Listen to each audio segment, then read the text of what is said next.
doing, like I said, parlor tricks like visual spells that can be considered aesthetically pleasing or entertaining to an audience. Okay, so Like in Baldur's Gate 3, in Baldur's Gate they just do a bunch of cantrips in the square. yeah, okay. Okay, we'll do Cassie's first then, because I have a good idea for where to put you. Let me just... Just so you know, Yeah? I'm sorry, Um, what? I have my deck of many things in front of me. Like, That's the plan, trust me. okay. Okay, so... Here, we find the stalls, just the general vendors. They sell snacks and little trinkets and mementos of your time here, but one that stands out, one who's not wearing your typical Witchlight Hand uniform and is instead wearing a more ethereal, eccentric dress, is our titular Levana Templesmith. Right here. She has a... Describe your booth for us. Describe my booth? Okay. It is essentially a big tent that is small on the outside, but very, like, reasonably large on the inside. It's like purple velvet sort of cloth material, that makes sense. Inside it's dimly lit with candles and like this, where if you look up it looks like the cosmos. And I have a little table and 2 chairs. I sit in the back of the room and the client will sit in front of me. It's just got a very mystical sort of vibe to it. Alrighty, fantastic. A little touch of the Fey magic bigger on the inside. Alright. Your business has been a little bit slow today. You know, the beginning of the week of the Witchlight Carnival is bigger for business, but you still get the occasional customer. And you get a young child wanting to learn their fortune. They come up to your booth and how many... Okay, so the way it works, if you are at an attraction, they punch a number between 1 and 3, like 1 punch or 2 punches or 3 punches, depending on the value of the ride. So how many punches on a ticket do you charge for your services here at the Witchlight Carnival? 1. One punch? Okay, she hands you one of her little punch cards and asks for a reading. Okay. What would you like to know, little girl? Well, my mommy and daddy were fighting the other day. I heard them from the other room, and I just wanted to know if mommy and daddy are gonna get divorced. Wow. Are you sure there's no boys at your school that you want to know if like you? No, I'm pretty secure in my relationships with my friends. I want to know about my parents because, you know, all of the top psychiatrists in Faerun say that a child that grows up without, you know, a proper family structure is going to grow up to be mentally unbalanced. That's the one. Emotionally imbalanced. Okay. Sure, you're the client here. Okay, so I cut the deck in half for her, and I ask her to pick left or right. She does that thing with her hands where she makes 2 L's because she knows about socio-political family dynamics, but she doesn't know left from right. This is like that tweet where it's like the child. God, I'd have to find it. Sorry, continue. She holds up her left hand still in the shape of an L, or her right hand still in the shape of an L, and goes, "This one," indicating to her right hand. Okay, so the right. Yeah. Okay. All right. I put the right stack on top of the left, and I draw 3 cards. You're actually doing this, right? I am actually doing this. I can confirm that she is in fact actually doing this. Okay. Why is it playing this now? Why don't I have it set? You have it in a playlist, and you I didn't tell do. it to repeat the single song. There we go. It'll loop it as long as I've got the loop ticked, right? Correct. Okay, coolsies. Were you playing Spirited Away music earlier? No, but I was thinking about adding it. It doesn't fit the carnival aesthetic, though. No, but Howl's Moving Castle does. Merry-Go-Round of Life. Yeah, I guess you're right.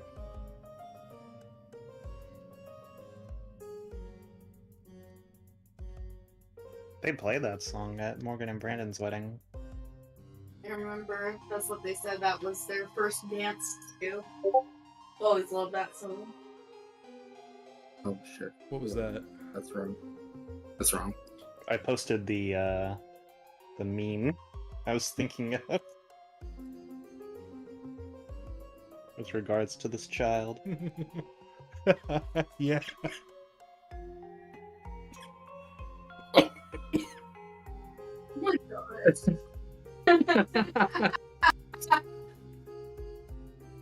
Let's go and play. Loves to have a child, but we will never. Okay. So yeah, I draw 3 cards in front of the little girl. And I kind of make it seem like all mystical and spooky. Like the candles, some of the candles automatically like blow out as I'm shuffling the deck, and it's like a whoosh of air. Roll a performance check for me. Okay.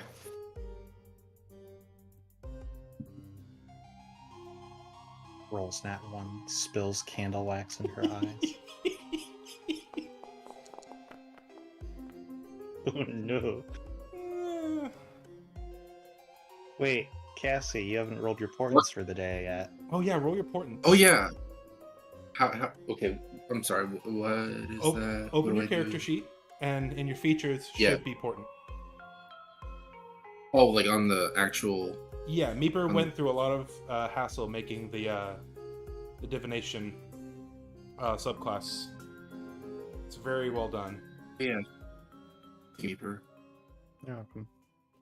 How many uses do I get per day? Get 2 per day. You roll both of them at once. Roll both of your portents, and you can replace any roll, any D20 roll anybody makes with it. Okay. Epic. Get another? See, that's pretty solid. Yes. So you the way- do have to call portents before the dice is rolled. Before the dice is rolled. Mm-hmm. But right now I have a 3 and feet. Well, you So- didn't. You have You didn't crit fail, so the little girl just seems bemused by the whooshes. You know, she's been here all day. It's like 9 p.m. She's pretty much, you know, how children get sensory overload. It's sort of she blinks a little bit, but is otherwise pretty much bemused by the flourish. Dad's drunk, mom's wine drunk. At least they don't beat me. That hard. He was actually looking pretty bad. I walked into a doorknob the other day and got a black eye, and people just assumed my dad hits me. You know, that he doesn't, and it's sort of the reason why I'm here. Okay, I didn't really need to know that, but thank It's okay. you. No, I volunteered the information. It's okay. Uh-huh.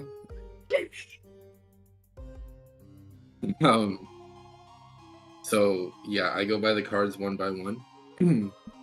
The rogue here symbolizes that one of your 2 parents is keeping secrets and hiding things and being sneaky. As a result, the stairway, which is upside down, causes confusion and a rift in their relationship. But ultimately, the campfire will mean that everything will work out eventually. You will be happy, but your parents might not be together. Okay.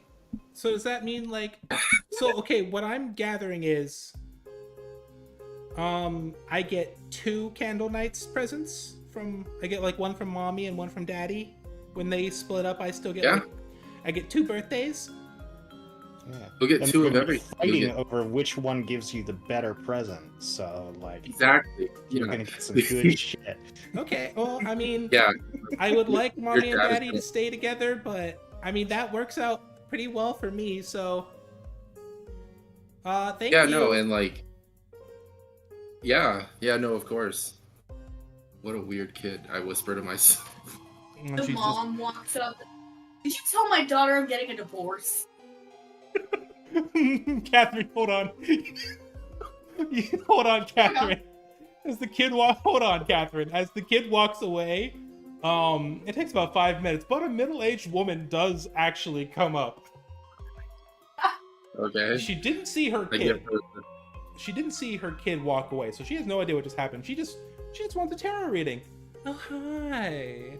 Oh how eccentric. It's bigger on the inside. You can tell she's like a snobby, like Baldur's Gate upper city ass, like not noble but hoity-toity rich lady. She's gonna be real upset about those refugees in a couple years. oh my god. Fucking tieflings. Hi. Oh, can I get a reading too? Of course. It'll be 1 punch of your card. And she hands you one of her many, many tickets. She's planning on staying the whole week. You see her pull out like this fat stack, like bigger than a standard deck of cards worth. She bought a shitload. Oh, really? Yeah. So yeah, it's 1 punch for a standard reading, but if you want the super duper reading, it's 3 punches. Oh, then I'll do the super duper reading. Excellent. And so this time I'll like amp up the performance that I did for the little girl, like the candles blowing out and the wind whooshing and the like, you know, all that. Right. One quick thing. Make sure you write down or make a note of what your portents were for the day. I did. Okay, coolsies. Yeah, I'm not gonna I call. couldn't figure that one out. It's fine. It's fine. But I will make a performance check, and I will not use portent. Okay, I'm gonna use a luck point. Okay, sure. Luck point's fine. Much better. You like she's Okay. like oohing and awing as the candles are flickering and the wind is whooshing past and blowing her hair away from her face, and the pinpricks of faux starlight sort of catch off her eyes, and she is awestruck. Okay, good, excellent. Okay, and sort of like a really like mystical, like otherworldly kind of voice I put on. I'm like, what would you like to know? Okay, You have well, thaumaturgy? you see, me and my husband are actually having a hard time right now, and we think it's really affecting our daughter. I need to know if there's anything I can do to save my marriage. Okay. As she's telling me this, I'm shuffling my cards. All right. You want to know if there's anything that you can do to save your marriage. I cut the deck again, and I'm going to ask her left or right. Eeny, meeny, miny, left. Okay. All right. Oop.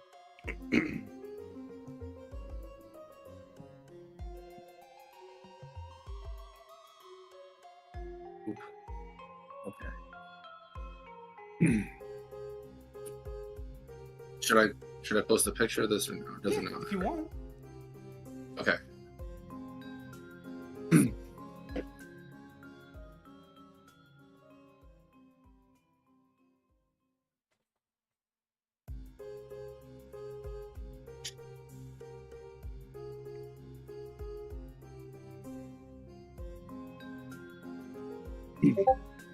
Okay, so yeah, I take a look at these cards for a few seconds to build suspension, and I'm like, and I make like a concerned face. I'm like really amping up the like the theater of it all. Okay, make another performance check. Sure. The cards say, "We have come to approach you about your car's warranty."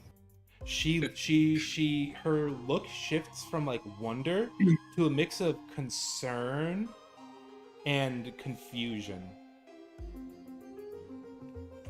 Okay.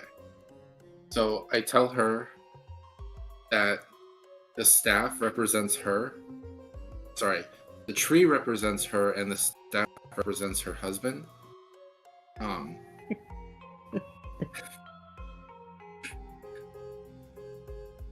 And the talons represent the outcome.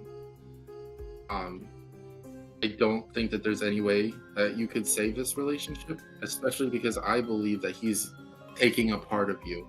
If you're the tree and he's the staff, then he took one of your branches to carve his own way. I think that he's using and abusing you, and I think it might be best for you and your daughter to leave him. Abusing, no, but using, maybe. He probably just married me for my money. Why? Yeah, you gotta be careful of that. I mean, the cards do say that he's taking something from you. Why, thank you so very much. And she, like, really invades your personal space and, like, puts a hand on your cheek.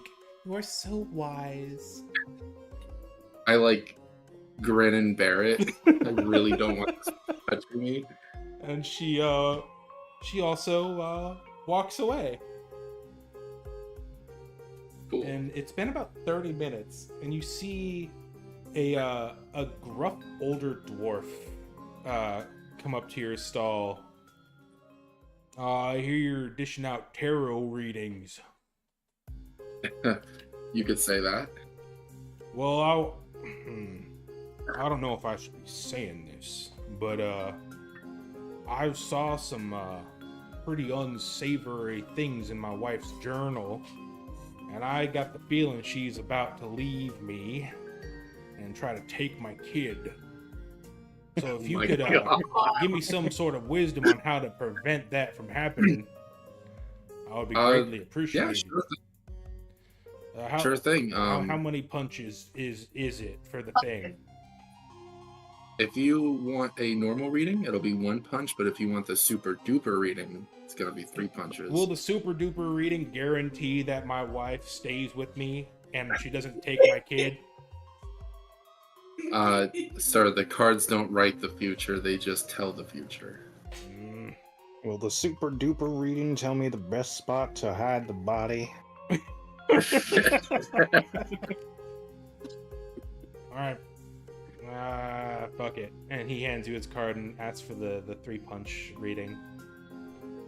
Okay. So tell me more about your... I'm shuffling my cards right now. Tell me more about your situation with your wife. Okay, so here's the thing. I know it's probably obvious, but I used to work in the mines down on what's a good mine?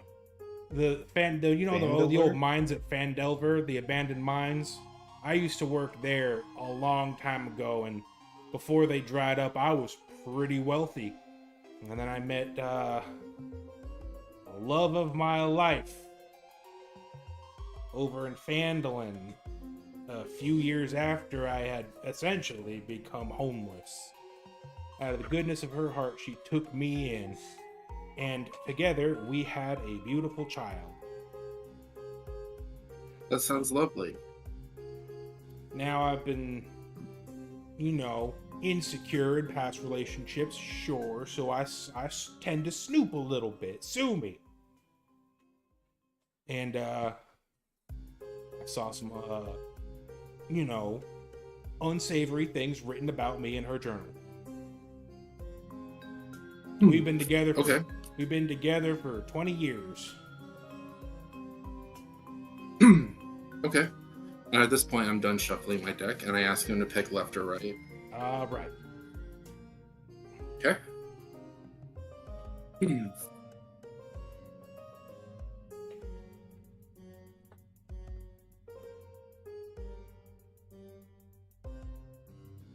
kind of tapping his foot impatiently, watching you do your little performance there. Mm-hmm.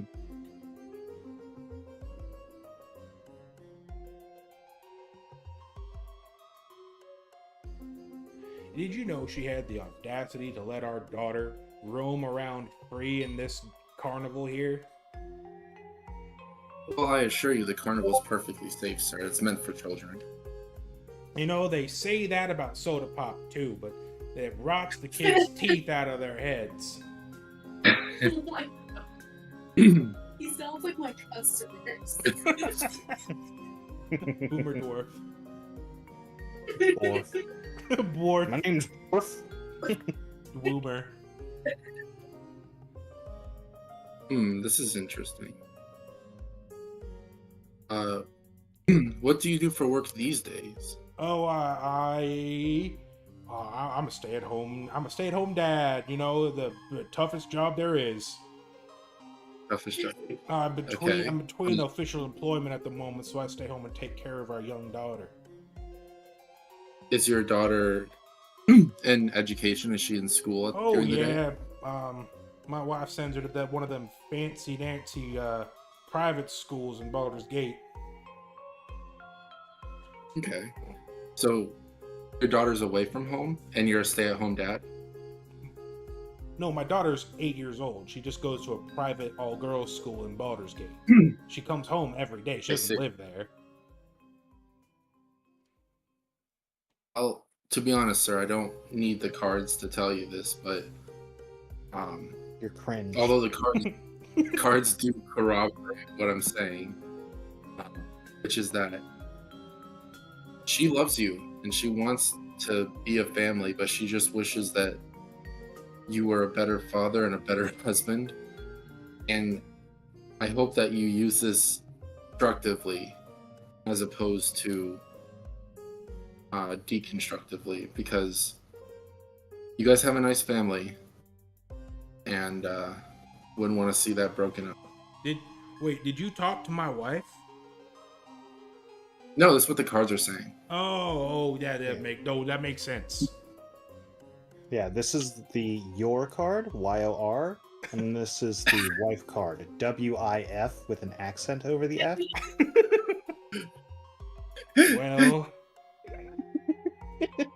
I suppose that's as good advice as I can get at a carnival, but I will... If I'm being What?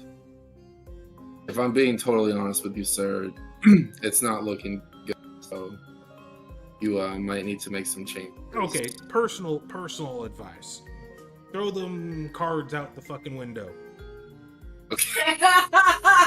Okay. What do you What cards just showed up their ass? What do you as a woman want out of a man? What do you as a woman think I could do better to better make my wife happy?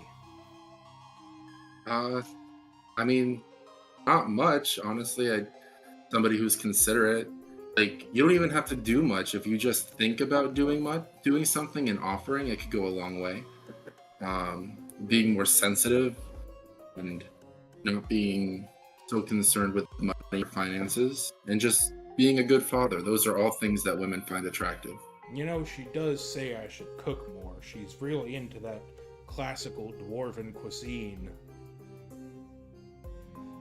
Yeah, that's a good start.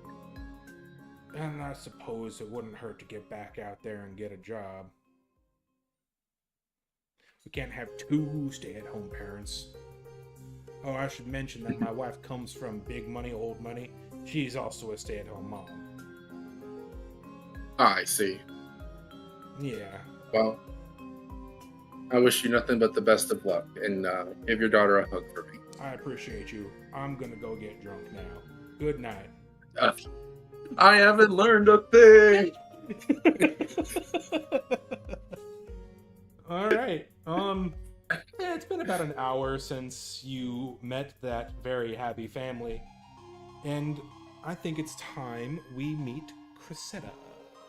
Where is Big Top? So Cressida, you are in the Big Top, practicing your act while they set up for the midnight ceremony. There are already some people. Let me put a little. Oh fuck! Did I? A little. Hold on. I didn't add the little. Okay, one sec. I have to create the placard. I made the placard. I just didn't attach your picture to it, so I got to do that now, real quick. Okay. Oh, and before I forget, we got Papa John's for dinner, and we stopped at the Rebel by Morningside along the way, and Caleb was cashiering, and he says hello. Yeah, I know. I mean, thank you for letting me know, but I know he works there. Tell him he's a bitch. Okay, I'll go back to Rebel right now. Let him know.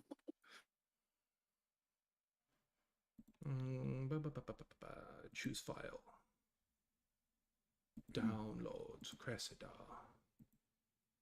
Select. There we go. Now I drag Cressida onto the field. You're out here in the center. Let me move you there. Dancing like a whore. That's me, the whore. So, the big act has yet to start.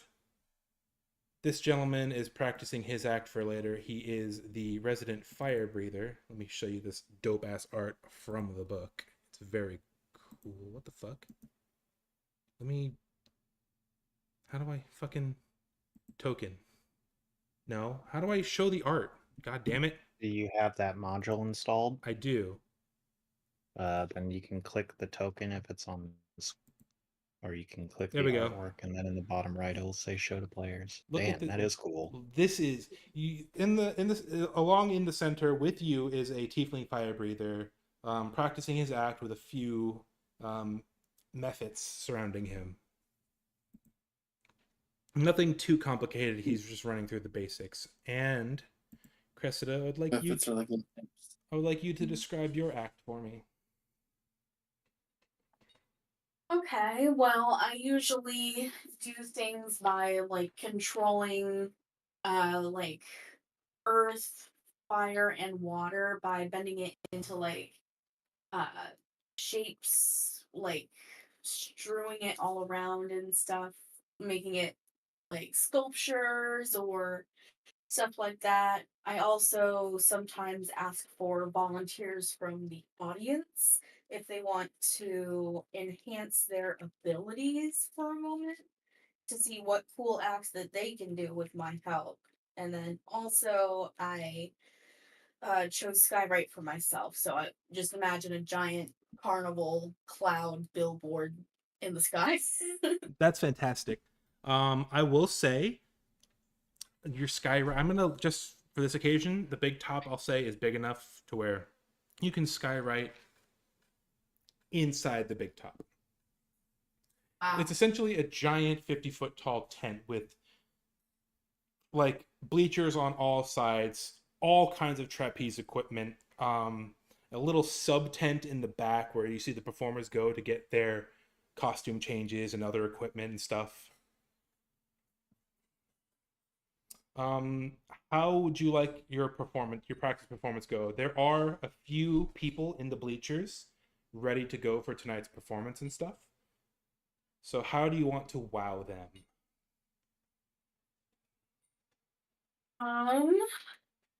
Is there anyone watching what I'm doing right now? Yeah, a lot of the eyes are on the fire breather. You know, he's bigger and flashier. But there are people who are like, oh, look at that, a pixie. I knew they were here in the Witchlight Carnival, but there's one performing right here in front of us.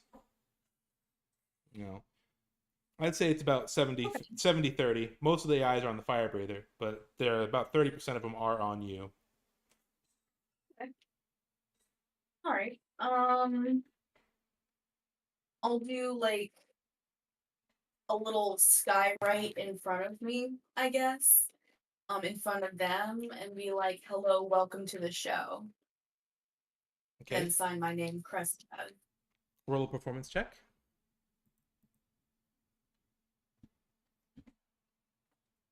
I don't think I have a character sheet set up yet.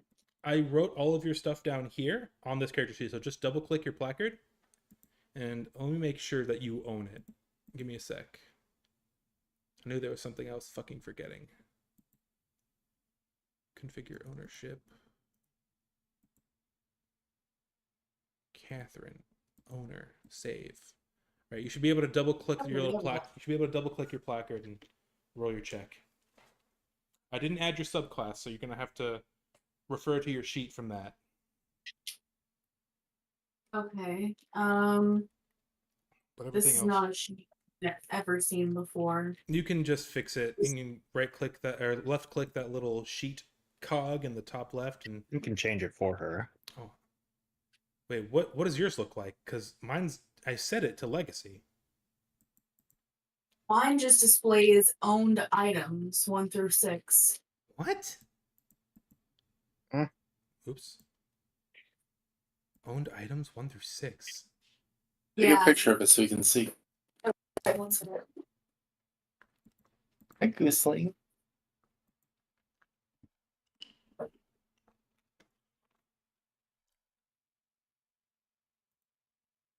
Just throw that up in the general.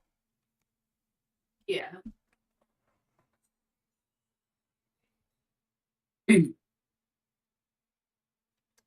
What? And you double clicked your character. You double click the little placard that's out on the field.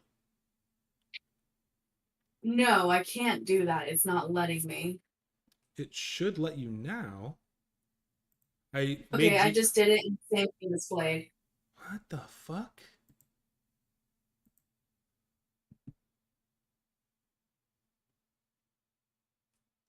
What on earth? Yeah, that's weird. Yeah, I have no idea how to resolve that. Give me access to Cressida's sheet. Yeah.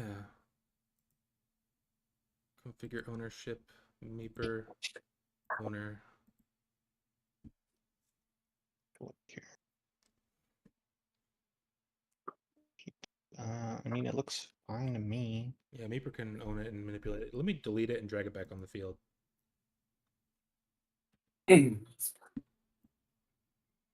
All right. Try opening it from your actors list, Catherine.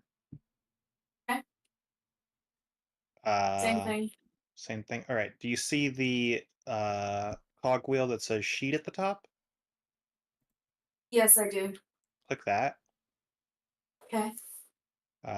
Then under this sheet, hit the drop down. Mhm. Click Default actor sheet. click Legacy 5e character sheet. I don't have that. What the Yeah, that's really strange. Shall I refresh the page? Yeah, try that. Okay. Tommy, you might want to look and see maybe you messed up Catherine's permissions. Everybody's a trusted player. Okay. User management. Yeah, No, that did not work. everybody's a trusted player.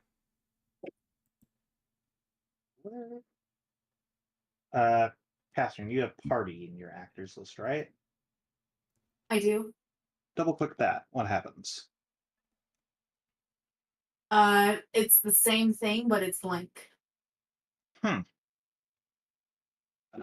Cassie, you were able to open up yours, right? Yeah, mine's fine.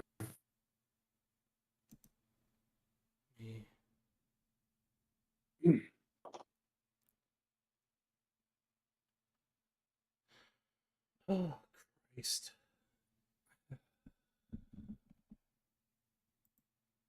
I know that this is a bad time.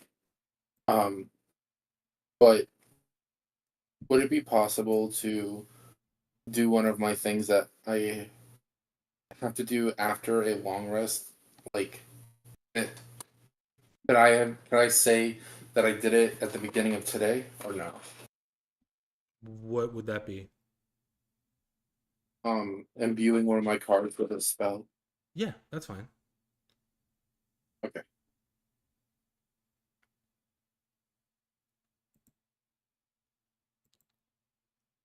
I didn't accidentally make you an NPC, did I?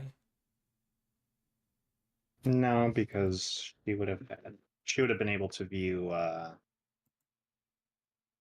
the party one correctly. Let me post that image you sent to the Foundry Discord and see.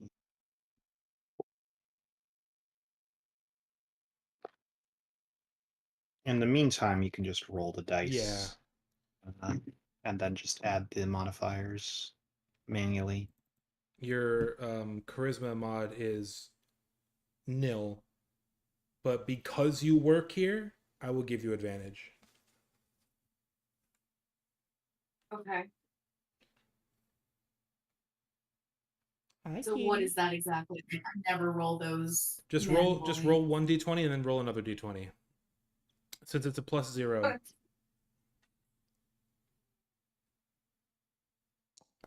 My dad's cat is yowling at me. Okay. Can you not import? Like, can't you just import Cressida's character sheet from Kazian? Cressida's 7th level character sheet. Yeah, but you could just tone it down. Misha, fuck off. My dad's cat is just really up in my shit right now. It is amazing how much better this one runs compared to. Yeah, me too. I was thinking the same thing. My dice work on my iPad. I And I know. can view everything. I know, it's great. Same with my doohickey, my Chrome. I like your doohickey. I'm gonna give you a doohickey. All right. A 14 is passable. So they start clapping. There's no like uproarious cheers, but with a 14, there's some light whistling and applaud from the parts of the audience that are watching you. Okay. Any other little fun tricks you want to try? Yeah. Let me see. Give me just one moment. Cressida and Lavana would know each other, right? They'd be at the very least acquaintances. Yeah, absolutely. Definitely. You got your coworkers. They're be friends like to start out. Workers, if you would. Okay.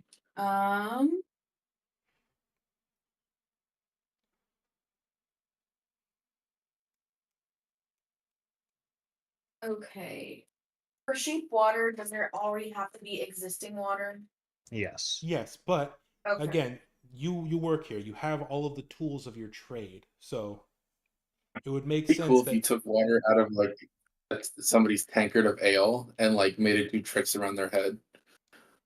Yeah, that's like I was trying to think of something along those lines. Yeah, that would actually be perfect. I'll do that.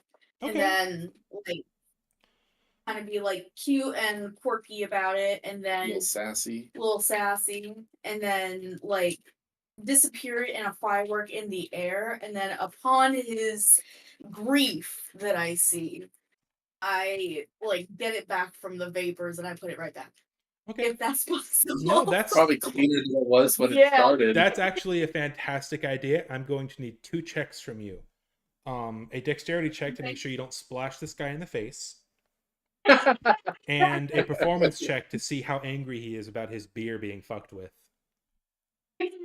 Okay. Your dexterity is +2, so go ahead and again with advantage because you work here. Well, not the dexterity check. The performance check you roll with advantage. But the dexterity check is going to be a +2. So go ahead and roll a d20. D20 +2? Mm-hmm. Okay. I didn't make those other rolls with advantage. You made the performance roll with advantage. Yeah, you did. Good. Did I? Yeah. Okay. Okay. So you didn't crit fail. Damn. But as the beer is exiting his cup, it splooshes through his beard a little bit and gets on his face. Oh. Sad. Now roll your performance check with advantage. It's just a flat d20 +0. But you roll it twice. And that's to see how pissed he is? Yeah. Oh, that was 2. My bad. No, that's fine. They're both 13. Yeah, you actually rolled 2 13s. He's a little miffed, but he's more concerned by his beer floating around. And he's like, oh shit, wow, you know? Yeah, you do your flourishes and your hand movements, and the beer is swirling around his head. Well, the water in the beer, I should say, is swirling around his head, leaving in his cup, unfortunately, nothing but grain juice and alcohol. And as it's swirling up and around, it shoots up into the air and explodes, and the bright lights within the tent itself catch the droplets of the water as it expels into vapor. And for a moment, he looks really upset. Damn it, I paid like 2 silver for this beer, carnival prices and all that. But then as you sort of do the same hand gestures, but in reverse, the cloud of water vapor recondenses above his drink, and it looks like brand new water is being poured into the beer. And Sick. he doesn't want this to happen again, so he just fucking chugs the rest of it, throws his tankard on the ground, and starts clapping and cheering, and the people around him also start clapping. Nice. You have another little trick you want to do? Uh, well, that's all for now. All right. Yeah, the fire breather also finishes up what he's doing to his uproarious applause. He dispels his methods, which disappear in puffs of smoke and fire, and he puts his jug of alcohol away and puts his sticks in his pack, and he announces to the rest of the people in here, we'll be back around midnight for the grand finale of tonight's show. Uh, Enjoy the rest of the carnival, my friends. And he starts walking back towards the backstage area, the crew quarters, if you will. And what do you Um, do? Oh, Meeper? check to make sure Catherine is an owner of Cressida in the other sheet. That might be like a viewer sheet. I don't know. What do you mean? Like, make sure that she is the owner because there's a few different options beyond just owner. Configure ownership.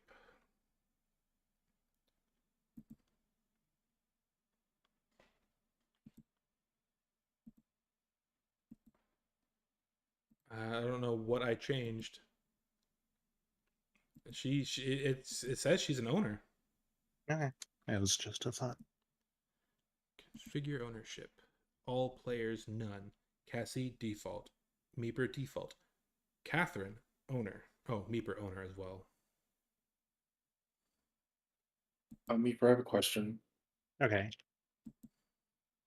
So wizards prepare spells every day, right? Correct. Okay. Now, to learn a spell that is outside of my class list, I have to pay money for that? No. So you can't learn spells outside your class list. So as a wizard, you prepare spells and have spells in your spell book. You can Okay. only prepare a certain amount of spells which are in your spell book, and every level up you get 2 spells which are put into your spell book for free. To gain additional Okay. spells from the wizard spell list in your spell list, it'll cost money. Okay.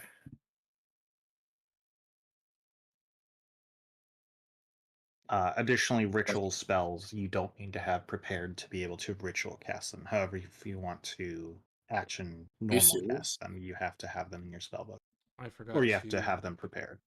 I forgot to Yeah. add the So, like, music to this scene. Sorry, one sec. Continue, but for example, Oh, so Tensor's floating disc, you can have that in your spellbook, and you can cast it as a ritual spell, no matter what. but just not in combat. I can't cast it Essentially, okay. you can't cast it as an action. You have to do the full 10 minutes of a ritual. Right. Okay, that makes sense. Thank you. Do you see this, guys? She's still Little cinnamon bun on my feet. Okay. Catherine, try hitting Control F5. I am on an iPad. I will refresh though. Is that- Yes, it is. What's this? It's really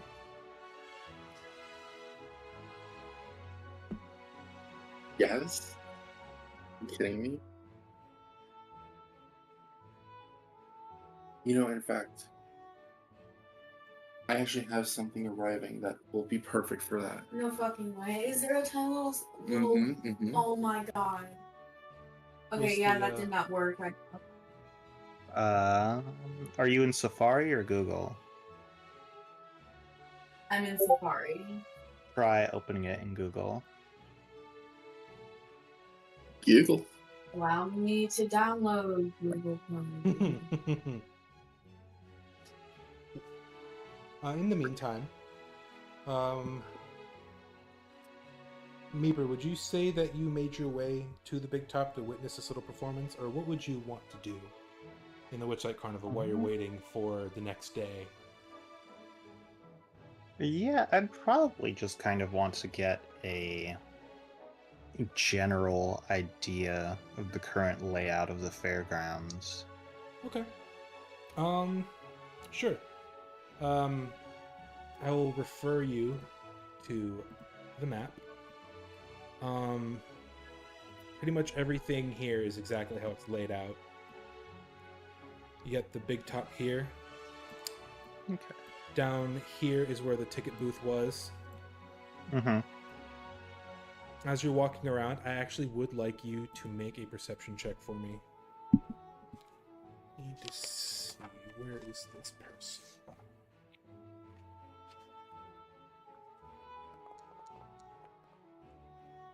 The CX. Yeah, you don't see anything of you don't notice anything really out of place, I should say. Alright. Good. I have more time to find that section. Yeah, I actually do want to be right back really quick. You okay?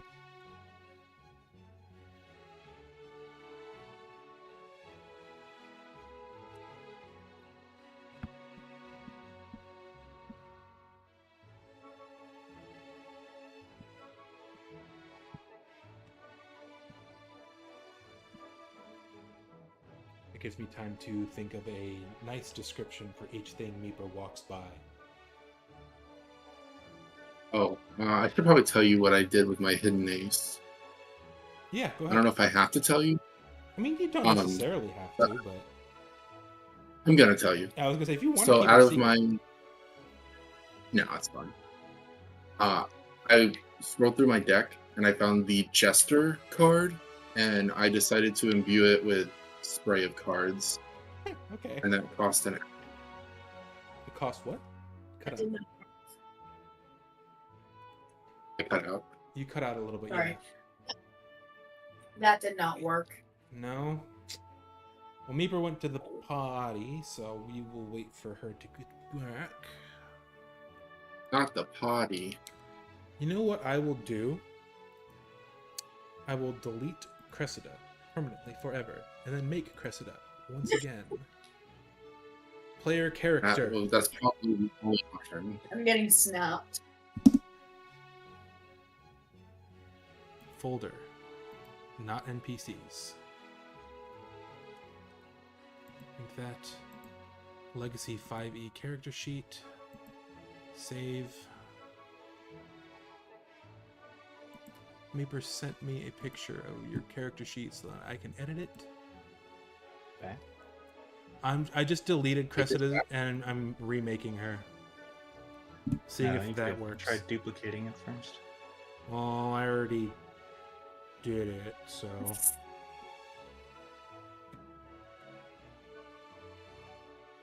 There's a tiny goose at my feet. Mommy.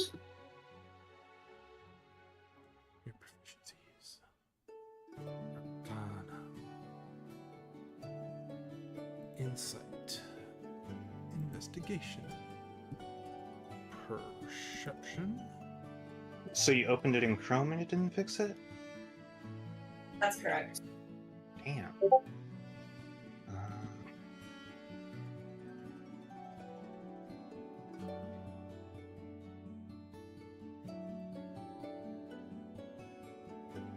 Beachers.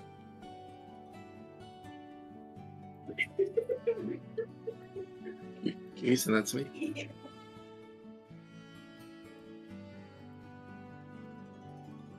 Is very cute.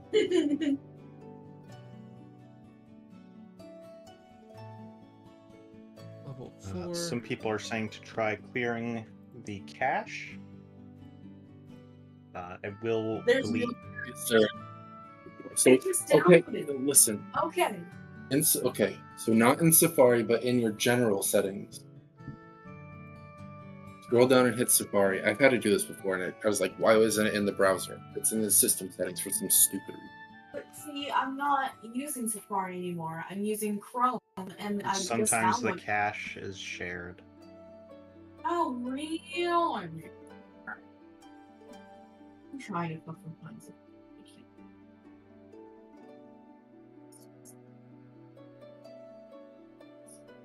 There should be like a clear.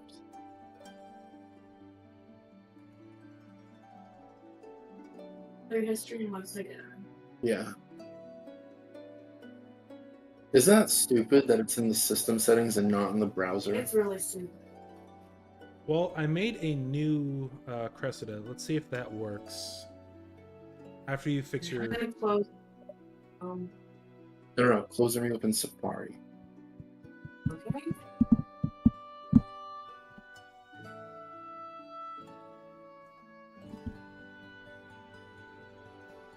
I've got my monster manual, my player's handbook, and my Wildbound Witchlight sitting on my desk, ready to use at a moment's notice. You have a deck of many things, right, Tommy? I do! I got the special edition version of what you got. With the Oh, yeah. With the fun. And I was mad about that, too, because it was the same price that I paid for mine on Amazon. You found the special edition at King. Do your cards have the cool golden border? Yes. The cards are exactly the Okay, same. good. The only difference between our is the book. Okay, good. The book has a... I would have been really upset if I got like the really cool cards and you, the one who's super into them, didn't. No, we got the same cards. I'm not seeing Cresta anywhere. One sec. I will direct. She's not in your actors? Oh, right. I need to give you ownership. I am dumb. One sec. Baba-booey. I'm gonna make Meeper owner just in case so that she can try stuff if this doesn't work. Alright, changes are saved. You should find Cressida in your actors. Okay. No change to my character sheet. Oh, fuck. Really? I mean, I can try accessing this on my map. I don't know if that'll make any difference or if it'll even work, but let me just Give it a shot. whirl. In the meantime, I'm also gonna make Cassie owner, see if she can open it. See if it's a different issue. Can you open it? Beth. Doors. I see that. Yeah, I see her character sheet. I see everything. Okay, so Cassie can open it. Maybe it's just a dumb iPad thing. Yeah, people are saying it could be an iPad problem. Some are saying, or someone said to try getting Touch VTT and mobile improvements. Touch VTT and mobile improvements. Okay. Would you guys mind if I logged out to try and find those? Okay, before you do that, Catherine is trying on her Mac. Okie dokie. Okay, that'll probably work because they're saying that the issue is that her browser is out of date. Mm-hmm.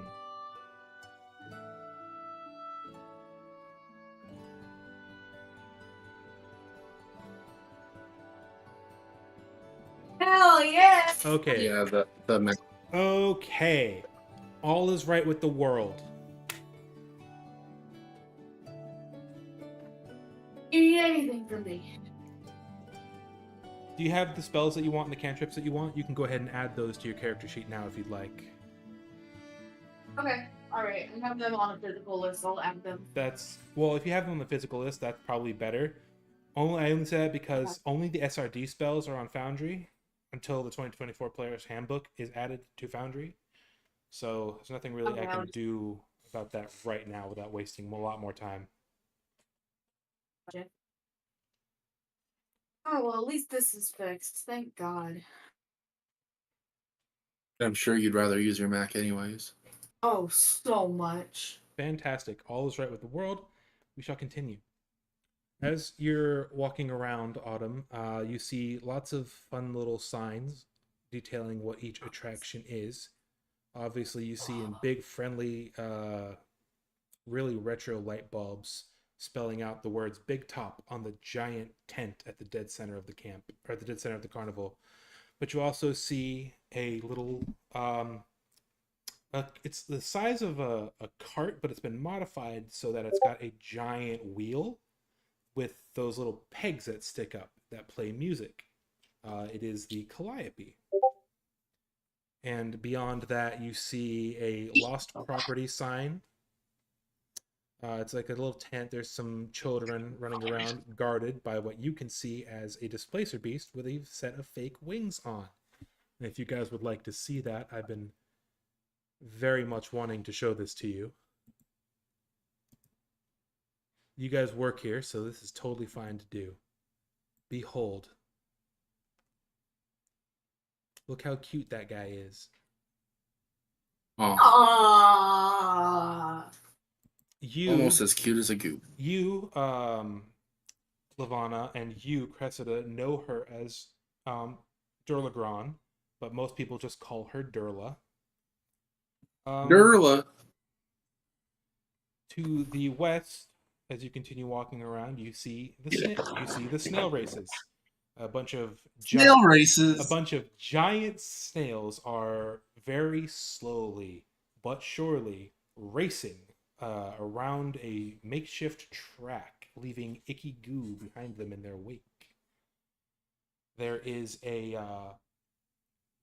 big tent with a hard wooden top coated by cloth, what looks like witch hats to me, titled the Hall of Illusions. And further north and further east, you see the staff area with a couple of Witchlight hands. That is what the tenders of the carnival are called. Guarding the entrance, staff only. And further northwest are the Silver Song Lake and the Gondola Swans, respectively. And at the Gondola Swans, oh my god, my cats are going ape shit right now. Gondola.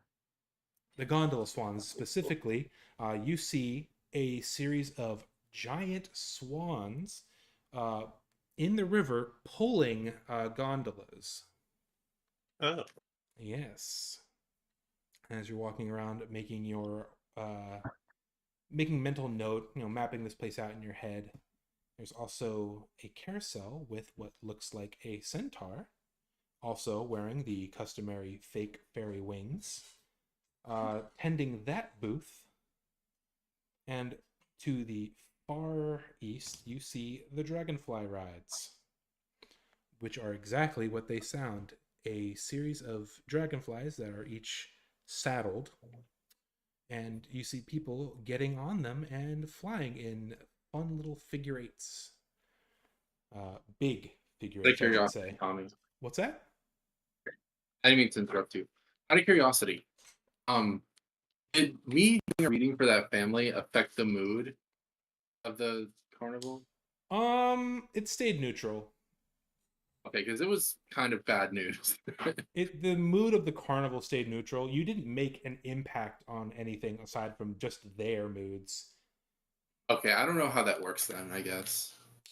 If people take note of something that you're doing, like if you're doing it in like a larger group of people, like let's say, you'll see what I mean.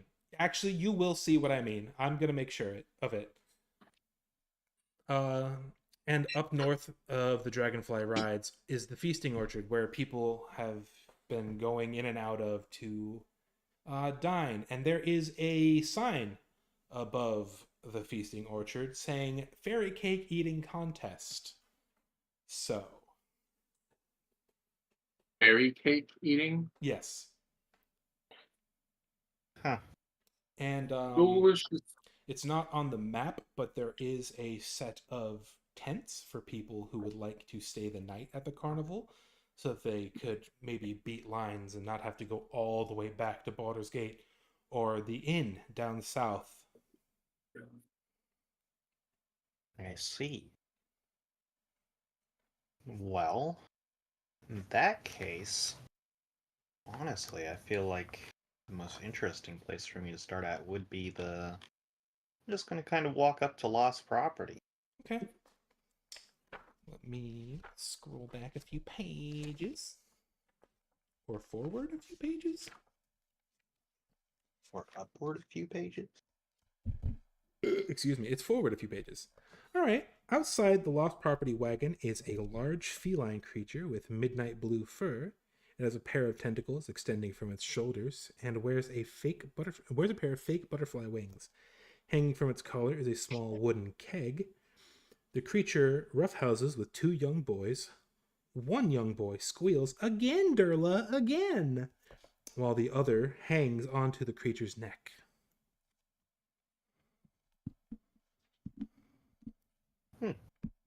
Neat. Essentially, lost property is where parents throw their children when they don't feel like looking after them while they're enjoying the carnival's, you know, Well, they're fun times. getting Yeah, from. exactly. It's basically a daycare.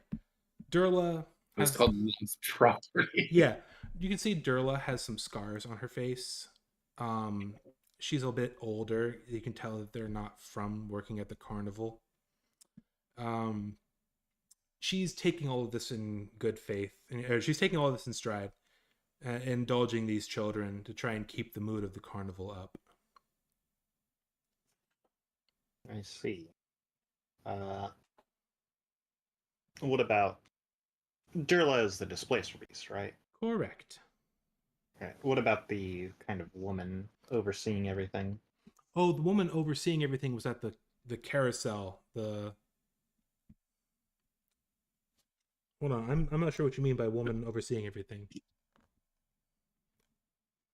Like, oh, is it just the displacer beast, big chillin'? Yeah.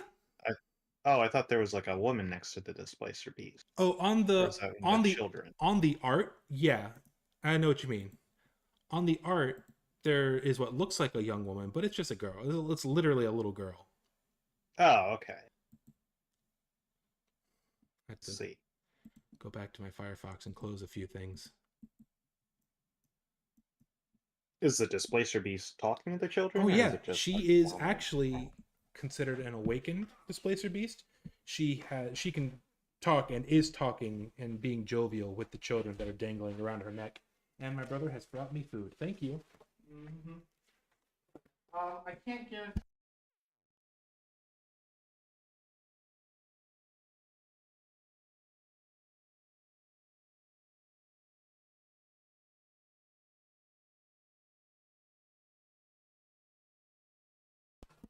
Already.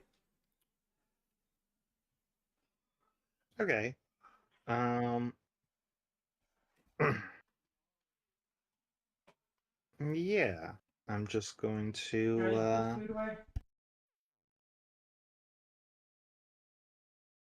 Sorry, just a bit here.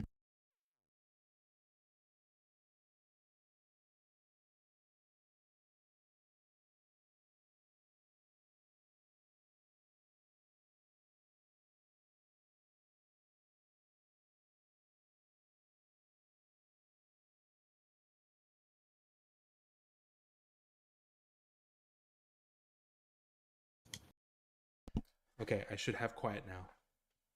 All right. Yeah. I'm just going to approach the displacer beast. Hey there. You don't happen to have any kids you want to drop off, do you? No, no ankle biters for me, thanks. Thank God. I mean, don't get me wrong, I love the little guys, but this is a bit much. Why did we have to set up outside Baldur's Gate this year? Hmm. I seem to have misplaced the reason behind the naming of lost property. Is there a lost and found of some kind? Not necessarily, but Mr. Witch and Mr. Light do, collect. I sup- Oh man, I didn't actually think of there being an actual lost and found. Damn. Just ad lib it. Yeah. Mr. Witch and Mr. Light, um, I think they have a booth where they collect the things that people drop, but it's like, how do I put this? It's a lost and found in name only. Most people don't really care if they lose things here. They're having such a good time. It's usually just bits and baubles. If you lost something, um, maybe go to hmm. I'll just say there's a tent that says "lost and found" in like quotations. And a rickety wooden Yeah, sign. it's lost and found. It's like the size. It's like the size of like a tool shed. Hmm. I see. All right then. Thank you. You're very welcome. Best of luck with these ones. One sec. I need to see if there's anything else that Durla has here.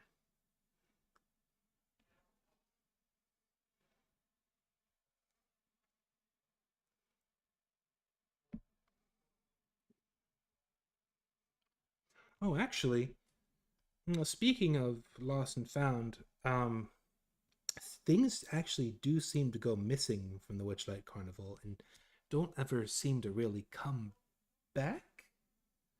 There's theories that we like to throw around, and obviously people are going to present things that they think are true as fact, but nobody really knows what's going on except for Mr. Witch and Mr. Light. I can't guarantee a meeting with them, but if you happen to see an eclectic looking clown with a You know, this is a very official fancy module, bejeweled right? staff or rod, or I'll just come out and say it, chubby man who's constantly looking at his pocket watch, that's them. I see. Do they often walk the fairgrounds, or are they? They spend a lot of their Oh, time in the staff area, but Mr. Light comes out pretty much every night for the big top shows and introduces everybody. See. Well then, I think that would be a good place to go looking. Thank you. You haven't happened to see a small child running around. She got away. I really don't want to get in trouble. Um, she's about the height of this young lady here dangling off of my neck. She was mumbling something about parents and divorce.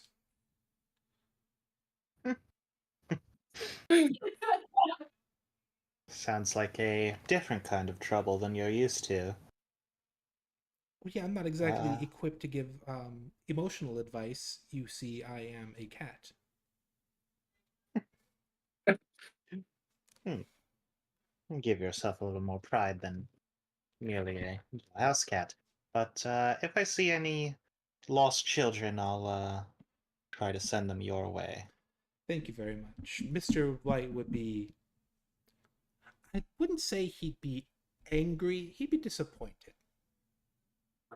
Ooh, no worse feeling.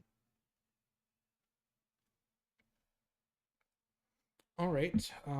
Anything else you want to do before I go back to Cassie and Cressida? No, I think I'll head over to the big torp. Oh, actually, perfect. So now that the big top is empty, all the people are emptying out and getting ready, and the staff are setting up for the midnight show for the second to last day of the Witchlight Carnival. Um, People are crowding out, and Cassie or Lavana, right? Lavana and Cressida, it's break time.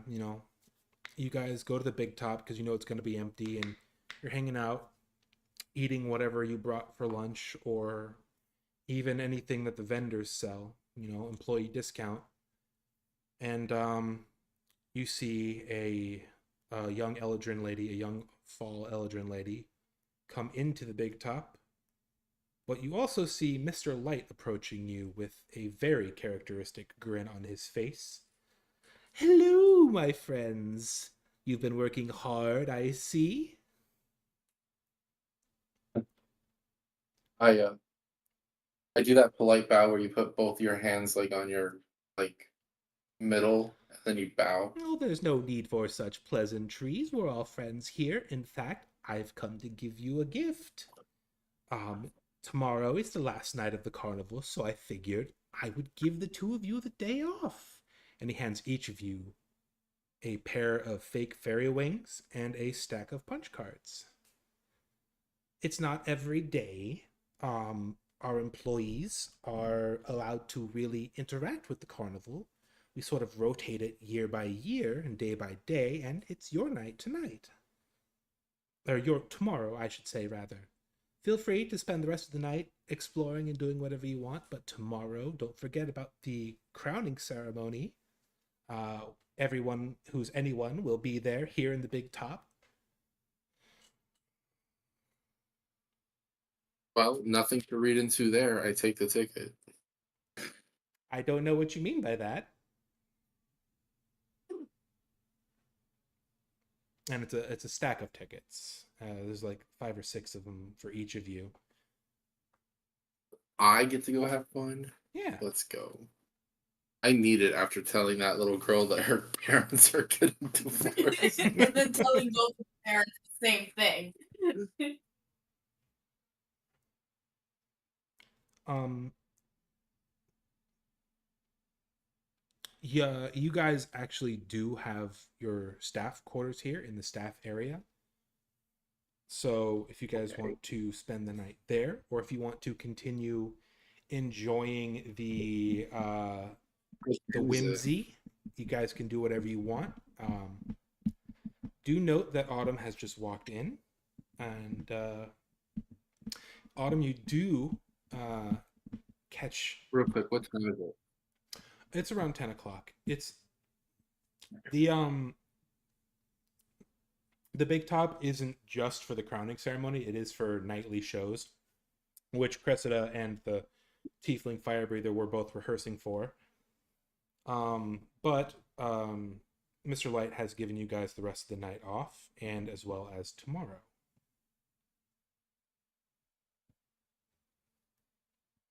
Unless of course, crunk, bitch. unless of course Cressida would like to perform tonight. I will say it again. Let's in fact get crunk, bitch. Fantastic. And Autumn, you do see Mr. Light does catch your eye. He's very flamboyant, and I think I can show you guys a picture of him since you guys all saw him. Where are you, Mr. Light? Here we go. Look at this guy. Oh, my. He looks like he's a candy cane. he looks Yeah. like Girahim. Him and He does. Although I guess Girahim does have that Harlequin thing going on. Mr. Light, as Cassie or as Lavana and Cressida will recall, are both Shatterkai, in fact. An odd choice to be running a carnival such as this. It is a little weird, but note that Shatterkai are constantly trying to, feel things to keep themselves from slipping into the Shadowfell, to keep their souls from being reclaimed. So throwing a big carnival is like a great way to big dopamine hits,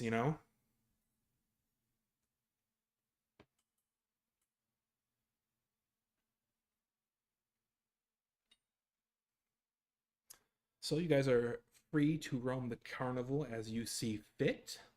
Yeah, I'm gonna see if I can catch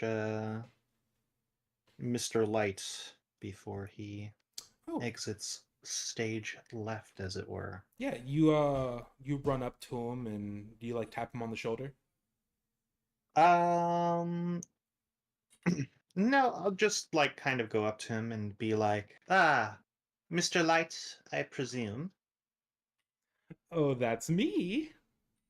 Yes, you caught my attention from across the room, and I must say tend it's to quite do the that. big room. I have a bit of a question. Did someone happen to uh put my name in or was perhaps expecting me this evening? Hard to say for sure, but people gift each other tickets to the Witchlight Carnival all the time. It's probably one of the biggest events in the world. Maybe you have a secret admirer. Hmm, perhaps. But secrets, yes. Admiration. Oh, I wouldn't put it past anybody. You are interesting, to say the least. Ah, well, certainly not as interesting as you. Uh, You're I too also must kind. say, this is not my first foray into your lovely circus here. His Mm, face gets a little serious, but he does have a little grin on his face. I see. Well, that's not an uncommon story. Does the mm. words lost or stolen mean anything to you? Um, well, I would say that is something I have come here to ask you about. Young lady, you should know better than to sneak into a carnival. Oh, well, uh, I must admit my own memory on the thing is quite fuzzy, Yes, that will but, happen with the frivolity that we experience here. you know, a plethora of uh, enchanted, distracted individuals was a little bit too much for me to pass up when I was younger. We do our best to keep children from sneaking in, but sometimes it can't be helped. And at the very least, I do hope you enjoyed yourself. I did. I just. Something has been tugging at the back of my mind uh, for more than just that night. And I'm just here to see if perhaps something could jog the old memory. Well, unfortunately, things that are stolen from the people who sneak in often aren't ever really recovered. And there's not a lot we can do about that for reasons I am contractually obligated to keep quiet. Just note that we do earnestly do our best to prevent this from happening at every turn. And it looks like you did buy your ticket this time, so we can absolutely guarantee it won't happen again. He gestures to the pair of wings that you've got on. I see. All right then. Well, if that's all I you wish needed. you the best with your shows. Oh, thank you very much. And if that's all you need, I must bid you adieu. Me and my business partner have much to discuss for the night. You will be around for the crowning ceremony tomorrow night, will you not? Crowning ceremony. Yes, it's where we crown the Witchlight Monarch. I see. Every 8 years, the Witchlight Monarch is crowned, and it is usually by a voting system of all the people. It's like a big pageant, really. It's all for fun and games. They hold no real power, but it's the kids just love it. Hmm. Well, I've certainly heard of at least a few dour sorts who might enjoy such whimsy. He um he gives you a little chuckle. He bows very flamboyantly with like crossing his legs, like putting his whole arm across his chest and his whole other arm that has the little scepter he's always holding. He waves it up in the air and all that. Very, very flamboyant. And he jaunts out of the tent and he is out of sight. I see. All right. Well, think with that, I want to spend the rest of my night kind of wandering the fairground and see if I can find anyone who isn't wearing a set of wings.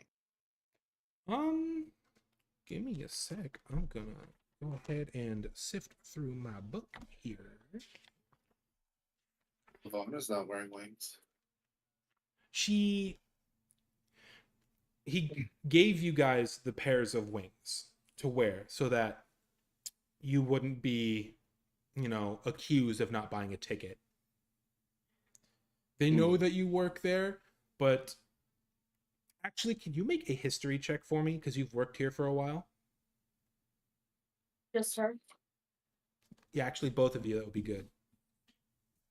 Yeah, do I have to wear a fake pair of wings? Actually, Mr. Light doesn't hand you a pair of wings. He hands you a pair of like little slip-on wing sleeves of the same design as the Witchlight Carnival. They're like socks to put on your actual wings. 18? Did you say advantage or no? No. No.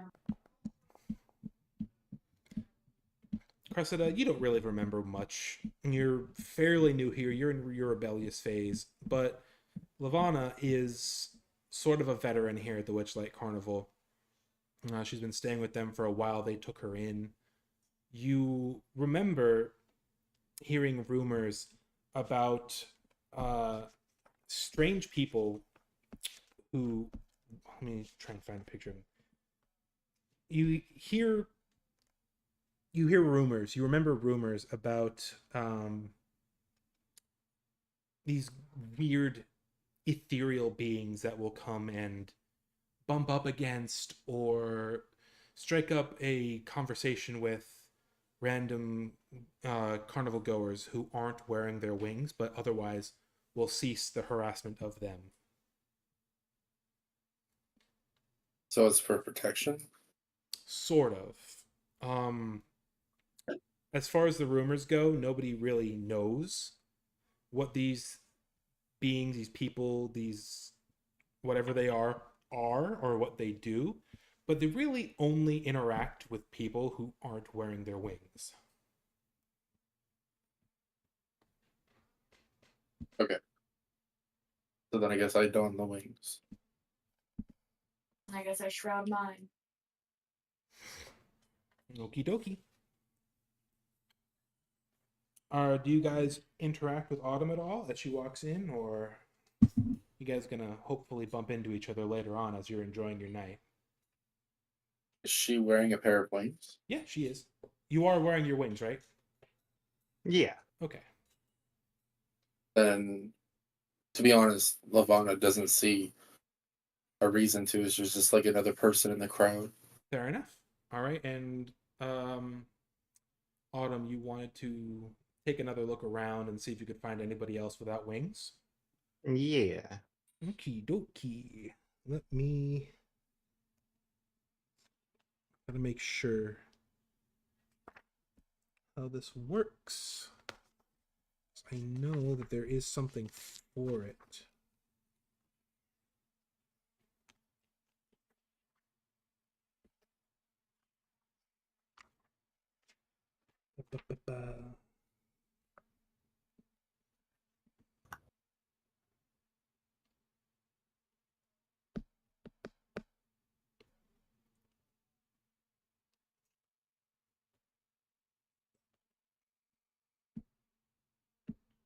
Oh, actually, according to the book, the people who work at the carnival are never targeted. So if you don't want to wear your wings, you don't have to. If you think it'll fuck up the aesthetic you have of yourself in your brain. Fuck the wing shroud. Okie dokie.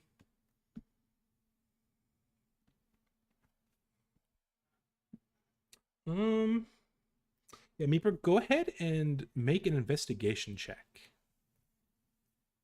Okie dokie.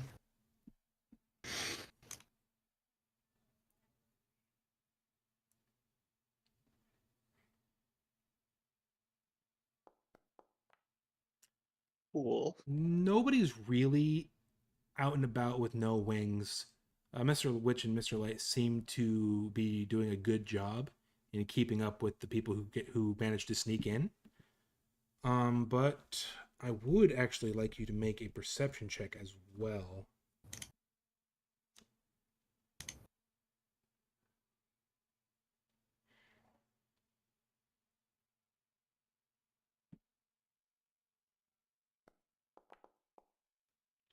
Hmm. Okay, never mind. You don't see Rolls have anything. been hot. It's fine. No worries. Okay.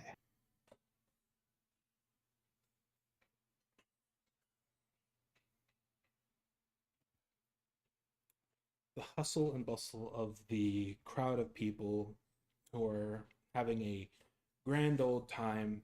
I need to reactivate the music. What is going on?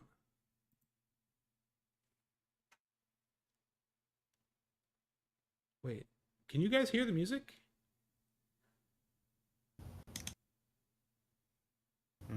No. It's playing for me. It's Oh, up. wait. I adjusted the volume and then I... That's weird.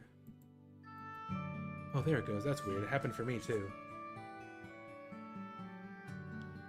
I'm gonna stop this song because it is not conducive of the jolly nature. All right. Cressida and Lavana, what would you like to do with your free time before the night is over? I want to go Pixie Kingdom. You want to do what now? I want to go to Pixie Kingdom. Pixie Kingdom, fantastic. I will drag the whole gang there, if you don't mind, Vapor. That's fine. All right. Behold, the Pixie Kingdom. Give me 1 sec to go and grab that. Oh, it's so cute. Yeah, isn't it? I'm really proud of this one. Pixie Kingdom. A copse of Did you oak make trees. this? Sorry? Did you make this? I did not make most of it. Okay. I used Dungeon Draft and a lot of the assets from Reddit, but I built it. It's beautiful. A copse of oak trees shelters. A copse of oak trees. My brain not working. A copse of oak trees shelters a miniaturized fairground. At its heart, a hamster runs inside a tiny Ferris wheel, encircled by minuscule wagons and candy stalls. A pixie sits cross-legged in the hollow of the tree. In the hollow of the tree at the entrance to this realm. So basically, there's like a hollowed out tree, and there's a hole in there. There's a pixie there, kind of. Filing his nails down a little bit, like buffing them, and he sees you approach. What's up? Whoa! What's up? My name's Jeremy. Oh, hey, Cressida. What's up? Hi, Jeremy. How hangs it? Oh, just not being allowed to go into my own dope little pocket dimension down there. Out here punching tickets and stuff until it's time for me to clock out. True. Did you already get your free day? Well, my free day was the other day. Tomorrow's the last night of the Witchlight. Did Mr. Witch and Mr. Light give you tonight off? Aren't you supposed to be performing in the Big Top tonight? I did some warm-up routines, but then he gave me tonight off. Oh, cool.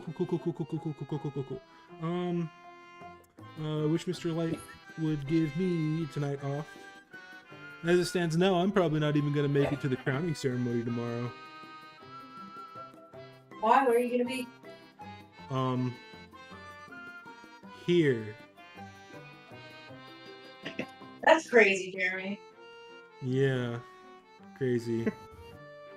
Anyway, you guys want to go in, have some fun? What are you talking about? I mean, it's the Pixie Kingdom. Go in. Do I need to say more? What's he Okay, got? Pixie dust? you've only worked here for a little while, so maybe let me explain this to you, fellow Pixie. Why didn't it loop? Can you click the loop button?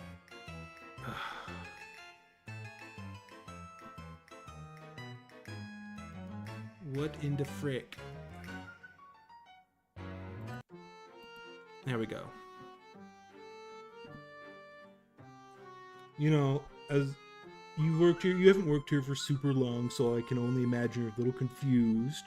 The Pixie Kingdom is a tiny kingdom with pixies in it. I'm sorry, I shouldn't be so condescending. I'm just jealous that you got the night off and I didn't. Yeah, it sure seems that way. Well, have fun filing your fucking nails. So I'm gonna go the way do this, some. do you not want to go in?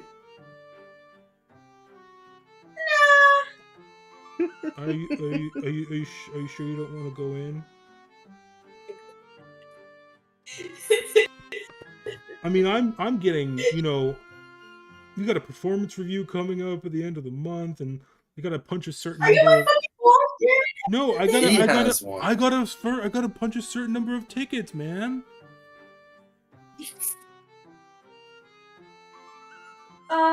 Okay. All I right, gotcha. cool.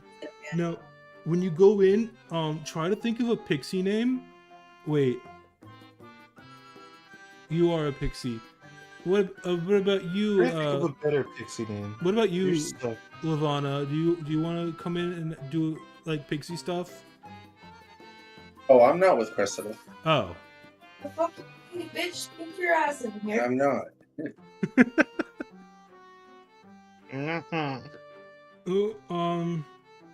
Okay. Well, okay, and he blows pixie dust on your face, and you get smaller. He flows pixie dust in your face. Shrink. Can't remember anything under control. You shrink from what are pixies in the Small. they're considered small, so you shrink to tiny.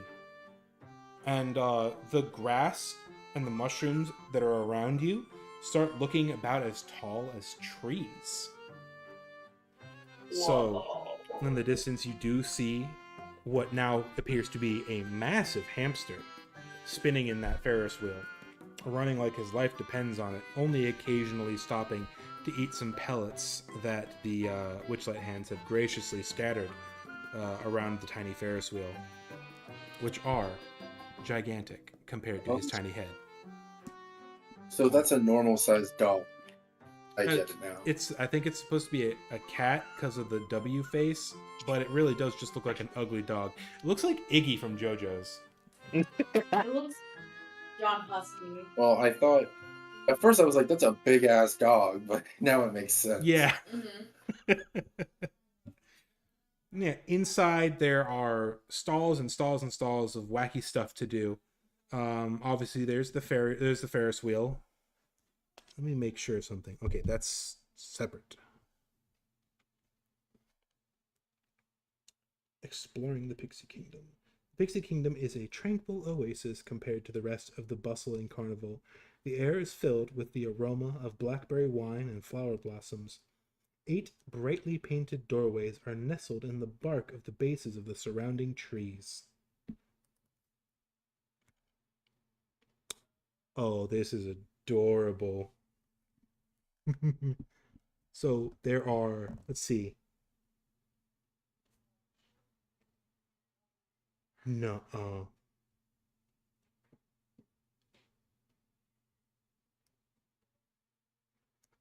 okay, guess what? That is a dog, and his name is Pinecone, and you can ride him.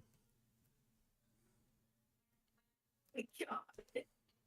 I might as well be a flea on him at this point. Well, you're considered tiny, not microscopic. You will be about the size of, I don't know. You know what? You'd probably be about the size of a stag beetle on top of a cat's head. Okay. Oh, What and else is there to do? I'm sorry? What else is there to do? You got the Ferris wheel. You can dine on what's something called, you hear like people saying, you know, come get this, come get that. And one thing sticks out in your mind, something called a cucamelon sandwich. and thimbleberry tarts. Coco Melon. Same TV show. No Coo- thanks. Kuka Right on the melon. dot. Kuka melon. Although, yeah. Ugh.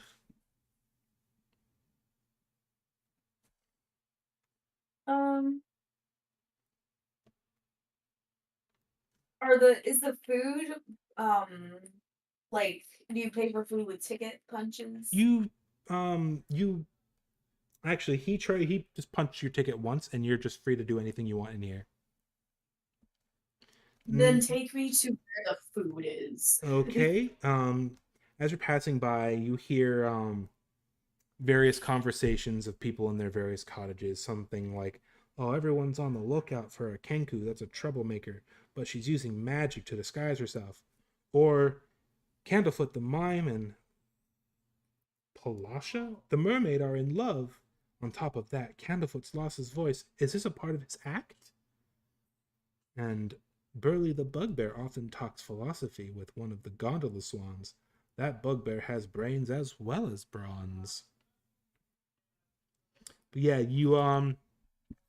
there's a little pixie running a stand out there.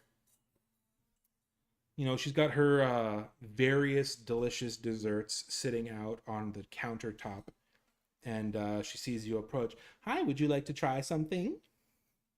Yes, please.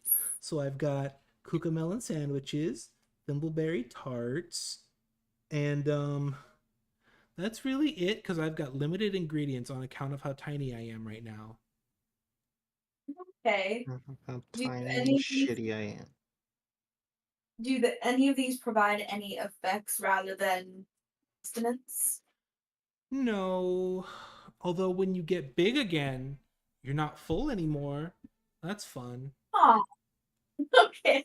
Like you look in front of you and the tarts are just the size of a dinner plate. Well, the size of a tiny I'll dinner take plate, I should say. You at your tiny stature could wrap your whole arm around one of these tarts. It's about the size of what we would, like a penny. Okay. Can I get half of each, or do you sell them in half? Well, you can just Or have what you want. You already got your ticket punched. It's all part of the night's frivolity. I'll take one of each then. Thank you. Fantastic. You are enjoying your snacky snacks when you are approached by two pixies who insist that you play hide and seek with them. How do these pixies look? Let me see. My Chain name's smokers. they're in their Witchlight uniform, their Witchlight Carnival uniforms, but they are differentiated by their hair color and the length of their ears. Really, that's about it. Honeymint. Her name is Honeymint. She has really short blue hair, not necessarily buzzed, but short enough to where, you know how it like kind of swoops up. And the other one's name Okay. is Starbug, and she has longer black hair that runs down to her shoulders. The lesbian Okay. fairy. I will play hide and seek with the lesbian fairies. Okay. Let's see. Give me 1 second. You hide first, and then they go hide behind like go up to one of the houses, and they both do that thing where they put their arms up above their head and they start counting out loud. And I would like you to make a stealth check for me.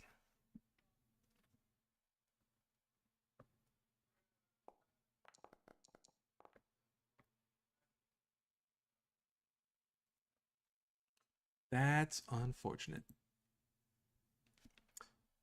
I can't see it. What's it say? Oh, there it is. 4. Damn it. You can see it now because you're on your MacBook. I am. Yeah, it's not really hard. You hear them finish counting, and they shout, "Ready or not, here I come!" And they turn around, all excited to try and find you. But then Starbug looks all disappointed as she sees you hiding the wrong way behind a building. You know how people will like to poke their head out? You actually poked your butt out. You know how I can't help.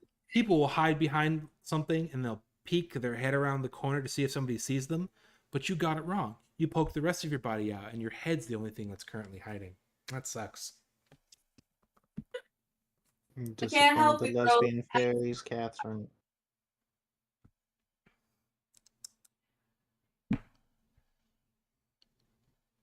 Let's see. Oh, there's actually 3 different places for you to hide. So let's see. Let's go again. And they go ahead and start counting again. Actually, they're gonna hide this time. I need you to make, would it be perception or investigation to try and find some kids? Perception. Perception. Okay. Well, actually, I guess if you're specifically looking, Yeah. Okay. I was gonna say, because if you Investigatione. don't know what you're looking for, you make a perception check. If you know what you're looking for, you make an Yeah. investigation check. If you know what you're not, Oh. didn't look for, well, you're not looking for it. Oh, Catherine, that sucks. Damn. You're running around trying to find these kids, but you can't hear the faintest giggle from them. They're hiding too well. They're dead. And you see one of one of them like casually walks up behind you and pokes you in the middle of your back. And wow, you're fucking bad at this. Yeah, you're not really good at this, are you?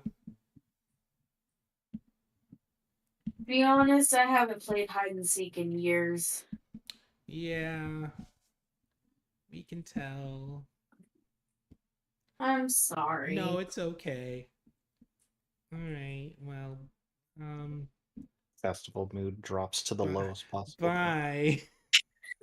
I'm sorry. No, it's fine. No, actually, the only thing that would have affected the carnival mood is if maybe if Lavana was there with Cressida, but since it was just Cressida and she already has a pixie name, I'll just say it since this encounter is basically over. If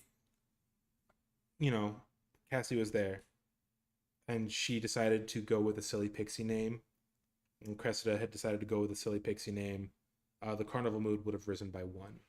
Because, you're engaging in the frivolity and people see you and are enjoying the fact that you're enjoying, Gotcha.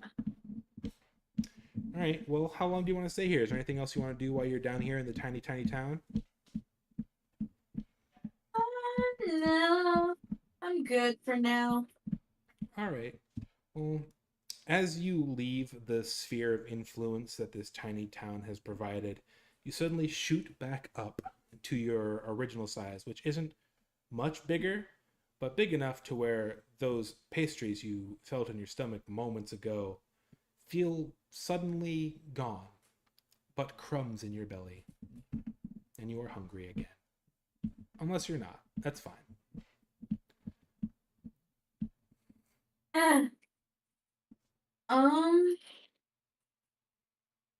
Yeah, I guess I'm really hungry.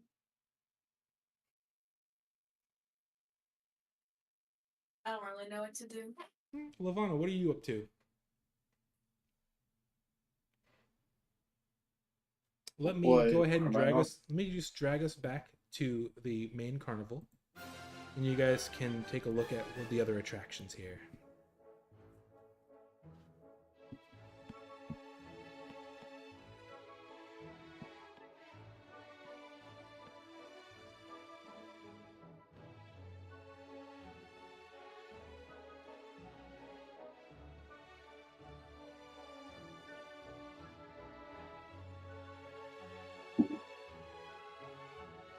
I want to go to the Hall of Illusions.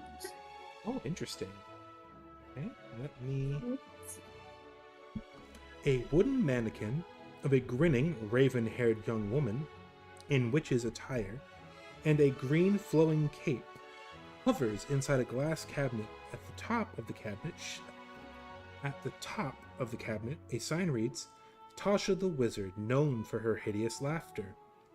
The halfling couple holds hands as they approach the glass cabinet. One of the halflings is wearing butterfly face paint. As he drops to one knee and pulls out a small box from his pocket, his sweetheart bursts into laughter and begins rolling on the ground. The halfling in the face paint begins sobbing and darts into the nearby tent without getting his ticket punched.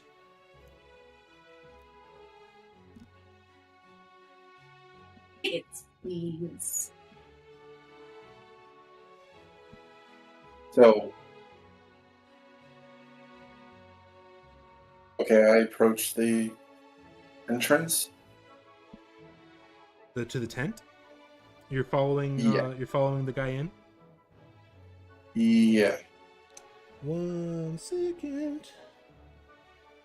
Ba-ba-ba-ba-ba.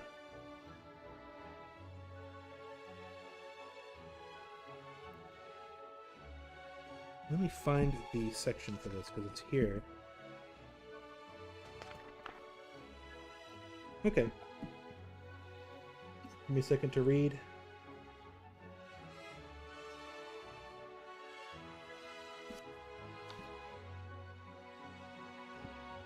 Oh my god, I read that out of order. So, approaching the Hall of Illusions should have been before what...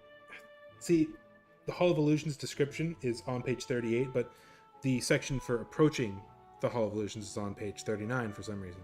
So let me read this correctly in the right order. It's a large tent. The tent is painted with a mural of shifting images showing grinning fairies. Images that show grinning fairies diving into pools of color. The helical stripes on the tent's pointed canopies rotate in spirals, and the whole display seems to be designed to befuddle onlookers.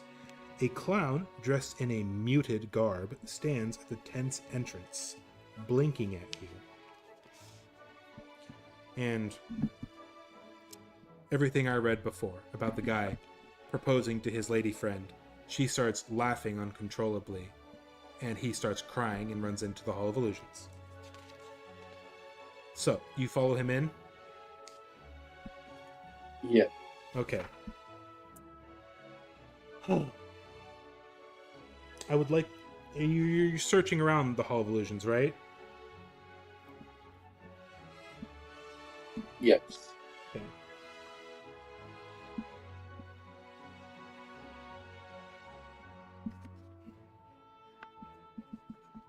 Can you, real quick, make a wisdom saving throw for me? Okay. I think it will be pretty obvious in a sec.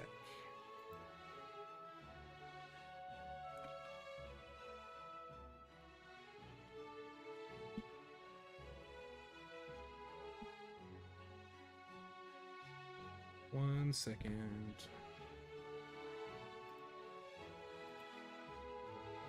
$16? Yep. Okay, you pass, but you do know that you were affected by a Tasha's Hideous Laughter spell, which you can probably intuit was the reason that the young lady started rolling on the floor laughing, as it were. Oh, poor guy. Yeah. Right. Where is it? Baba Booey. I will drag you in here specifically because it's just you that's here.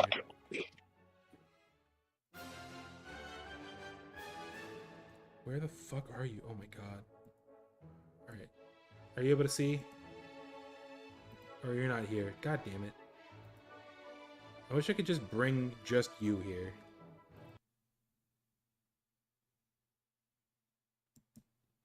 There we go. You're here in the Hall of Illusions. A fanciful maze of mirrors. and you want to go ahead and try and follow the halfling man who started crying, I would like you to make a perception check as you try to make your way through this labyrinth. A perception check. Yes.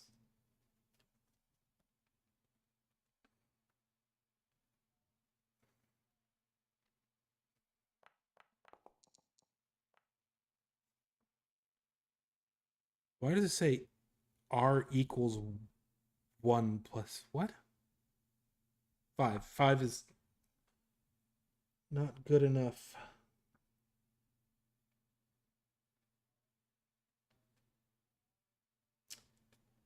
Yep, you don't find him at all, which in and of itself is super weird, but that could just be chalked up to you getting lost in this weird hall of mirrors. You can spend up to 3 minutes searching if you want. You can make another. I almost said the DC out loud. You want to make another perception check? You can. You get a maximum of 3. I don't want to search for the guy. Okie dokie.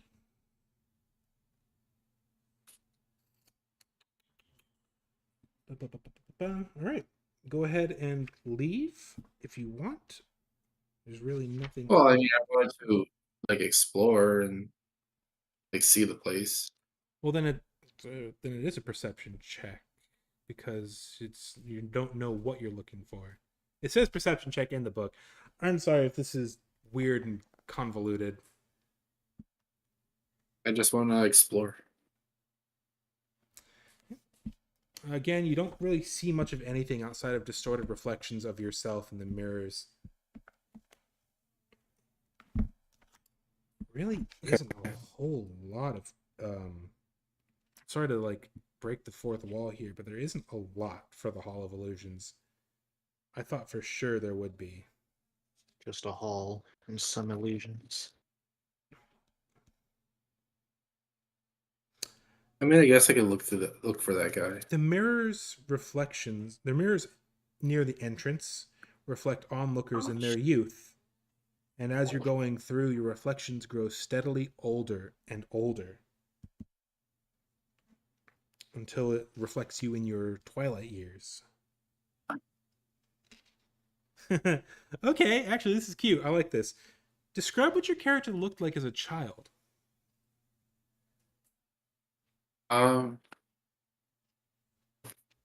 Okay.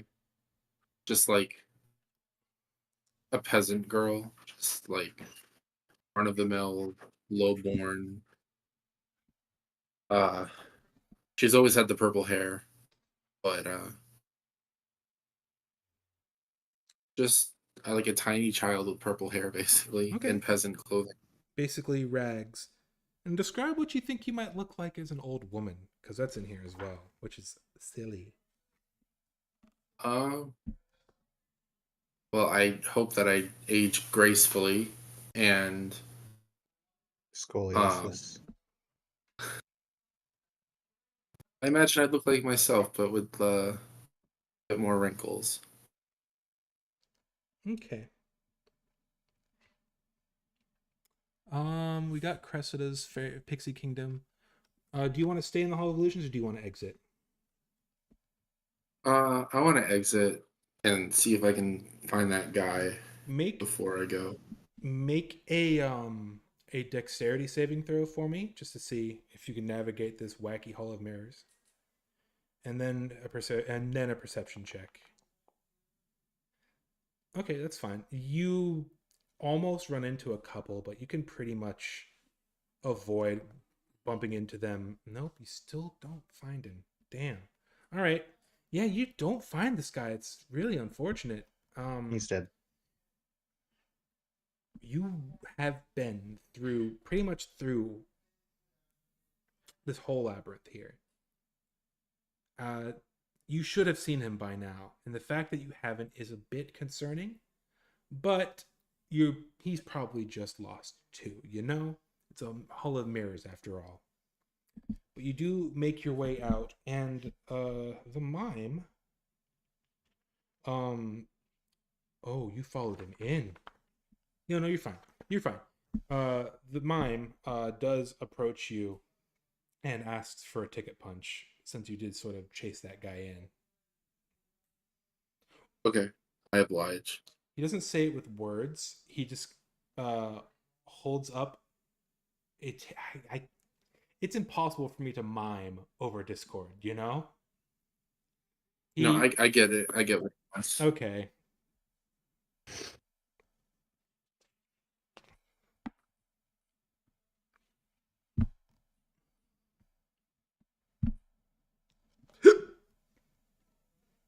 Christ, excuse me. All right.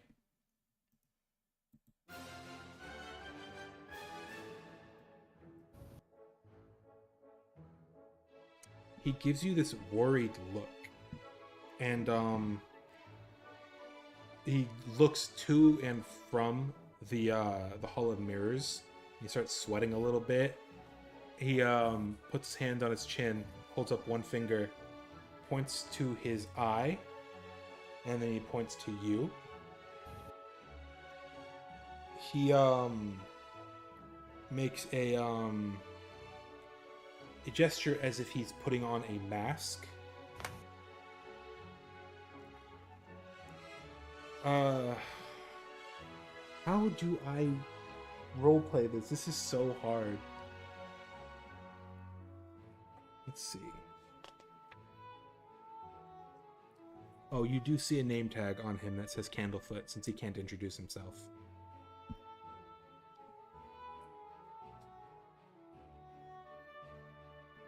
Well, wouldn't I know him if I worked there? Yeah, but In passing? Okay, yeah. Yes. But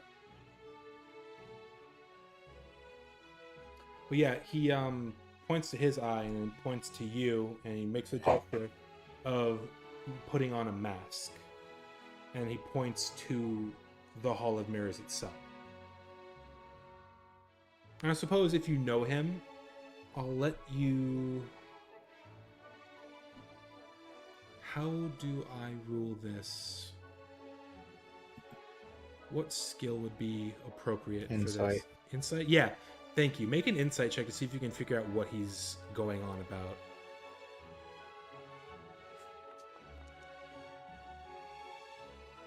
Much better.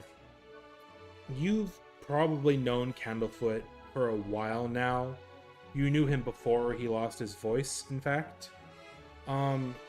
He's essentially in a roundabout charades way, asking if you saw the halfling in there.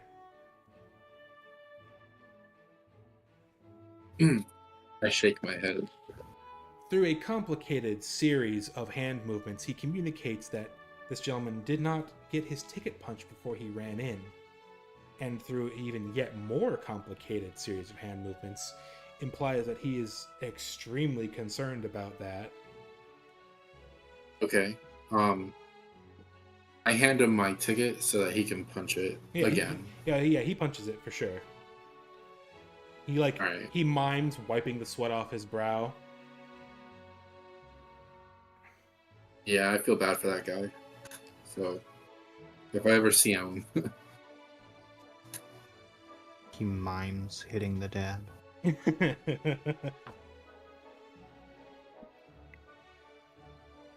and if that's it, I guess I just One sec. He does ask you a question through yet another complicated series of hand gestures. He points to his throat, and I'm gonna turn my camera on. Maybe this will help.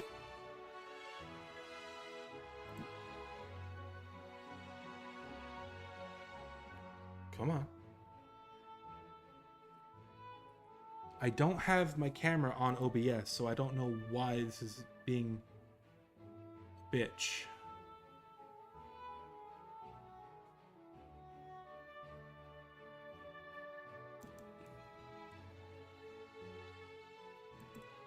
Move webcam.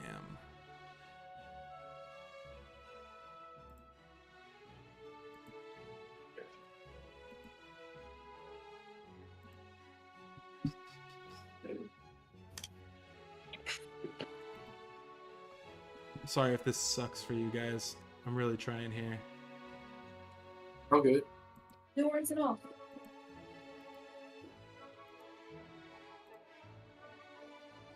My camera really doesn't want to work, huh? Go into your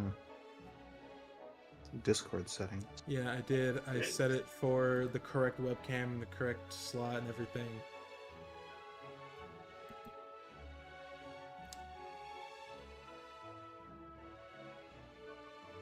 Maybe it just doesn't want to work while... Wait. I know sometimes if certain cameras and stuff are being used by one program, they can't be used by another. Different instances of my webcam on for some reason.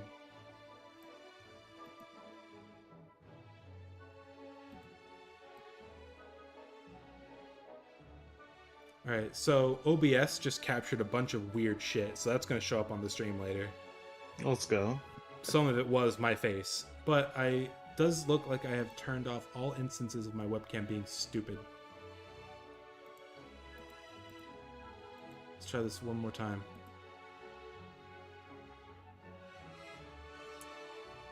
Come on. Come on.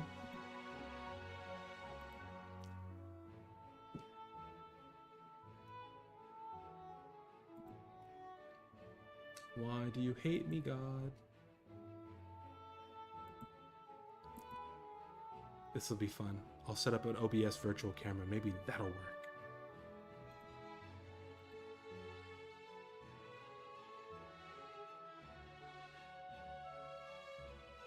No.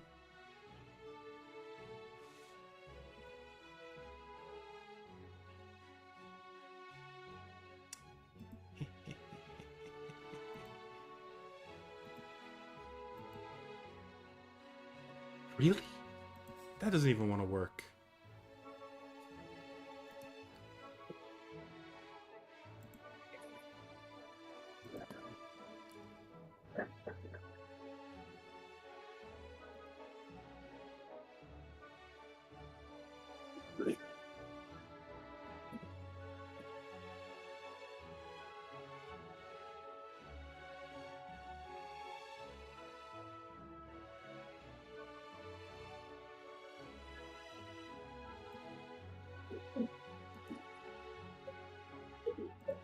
Removing all instances of a camera existing, period, in all of my scenes.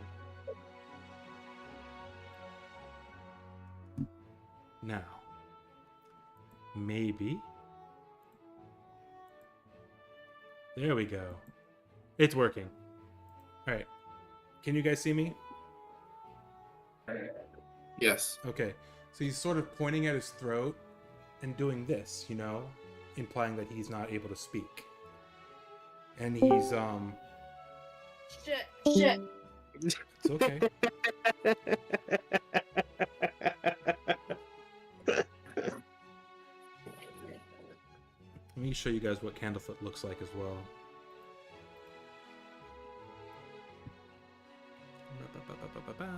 Well, I mean, like, I know he can't talk.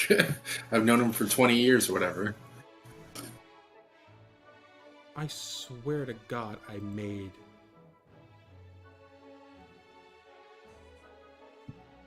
Are you fucking kidding me? Did I forget to make fucking Candlefoot? Unbelievable.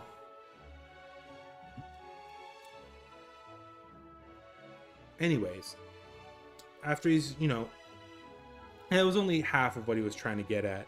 He points to his back, you know, where his little fake fairy wings are, but waves his arms around like he's flapping them. He does this, you know, as though he were opening and closing a beak. He points to his eyes and he points to your eyes. Can you make another insight check for me? Okay. What's that, Candlefoot? Jimmy fell down the well Oh, I again. was gonna say it. You beat me to it. That's fine. You've known him for a long time. You can. He's like, have you seen a kenku? You know, the wings and the beak. He does this again, but when he points to his throat and he does the gesture, he does a little thumbs up. Like the kenku, which shouldn't normally be able to talk, he's implying that it's speaking, but he points to his throat like this, like the kenku, it stole his voice. And I really want to be able to turn my camera off now.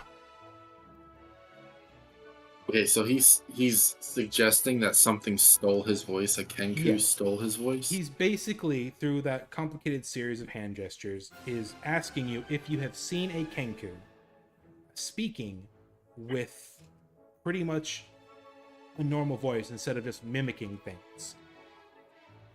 Okay. Because kenku can't talk. Yes. So, I will shake my head no, but tell him I'll keep an eye out for him. He does one of these, you know, and he gestures gratefully, and I'm going to turn my camera off now. Because fuck, that was terrible. Thank you for putting up with that nonsense. It's fine. All right. As you leave the Hall of Illusions, I would actually like you to make a perception check as well.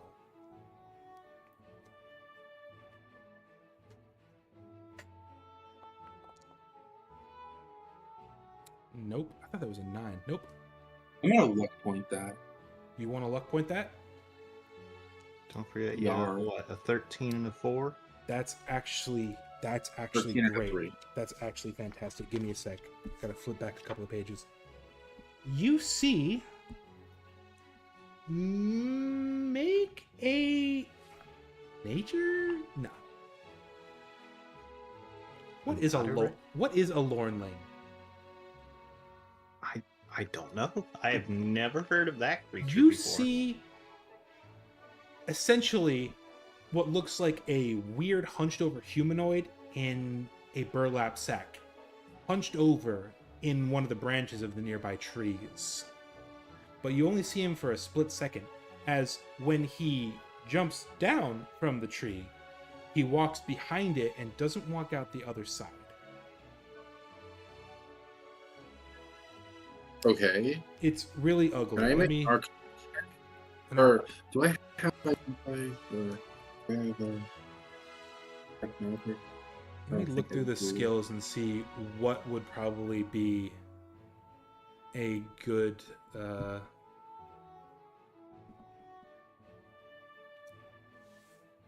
you know what? Maybe Arcana, actually. I think Arcana would work. Well, I suspect it's something magical, so I'd like to make one.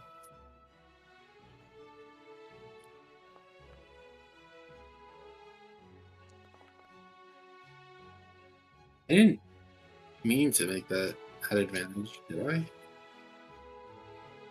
You find You did Appendix roll C. it at advantage. You would have gotten a 1 without it.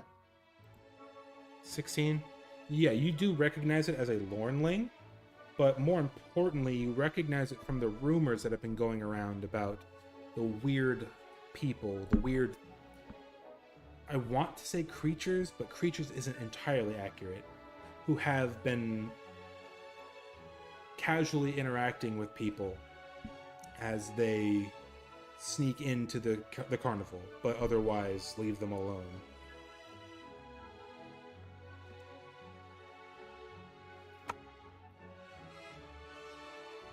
I'm sorry. You What? you recognize it as something called a Lornling, which is a strange fey creature. I'm trying to find it because it says it's in Appendix C. I will give you the exact description of it in just a sec here.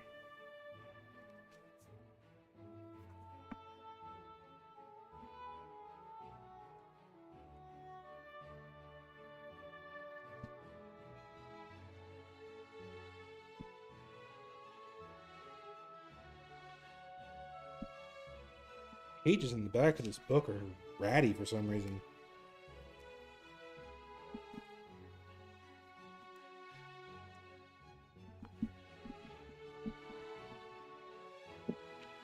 Okay, it is a tiny fae, so a Arcana check would be, I guess, correct.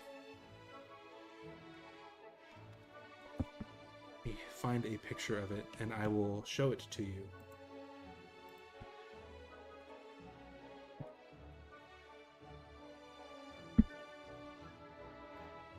Ugh, he's so ugly.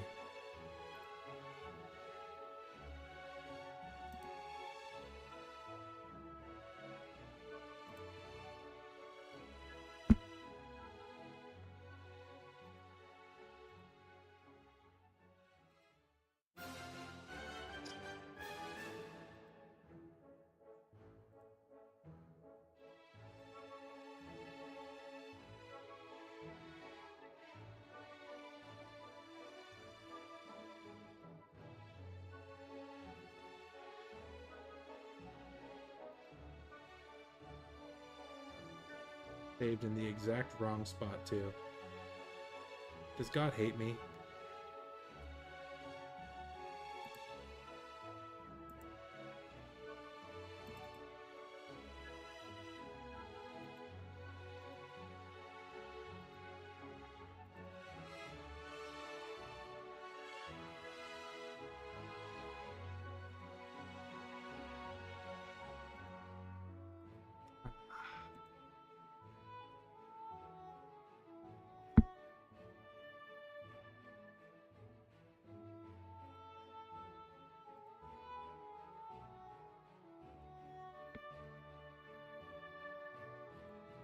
While I'm looking this up, would anybody else like to do something?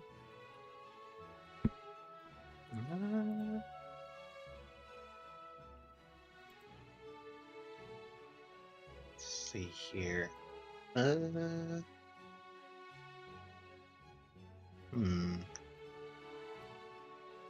Autumn will check out the mystery mine. Augers? Can you do me a favor? No. I need you to take a peek at the messages I sent earlier in was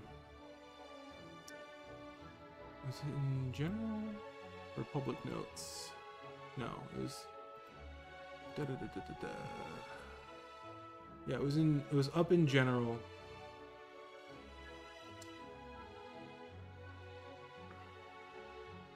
Before I posted the address to log in. Oh, you want that? Yeah. Okay.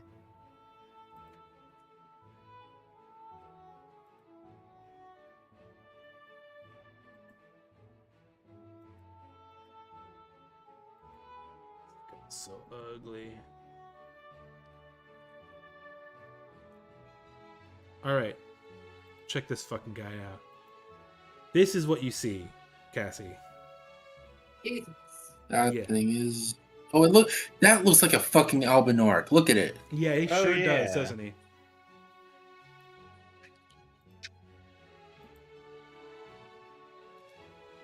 God, that shouldn't have taken so fucking long.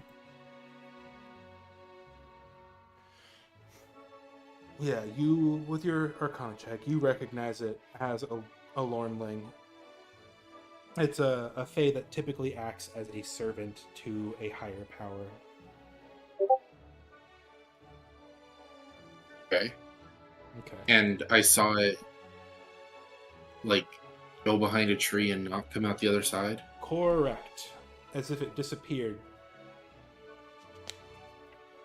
And the Arcana check told me that it's The Arcana check... that thing. Yeah, the Arcana check told you that it's a Lornling. And what it just did was Lorn. essentially Misty Step as soon as it was behind the tree.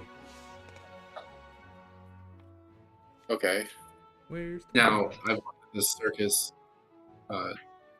She's 28, and she was adopted around 7 or 8 years old. So, Okie in dokie. my 20 years of being at the carnival, have I ever seen a that thing? A Lornling?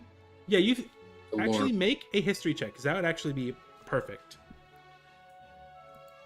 I want to know if I should ignore it or not.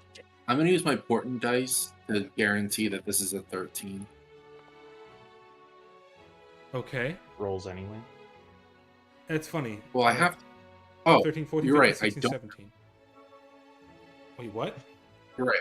I don't have to roll. I don't know why I was Yeah. like, I'm going to make it a 13, and I rolled The die was a 13, plus 4 is a 17. So, yeah, you actually do explicitly remember seeing that little ghoulish critter sneaking around, not necessarily harassing, but like you remember him like caressing the back of the head of people who sneak in from like across the river or under the edges of the tent and things like that.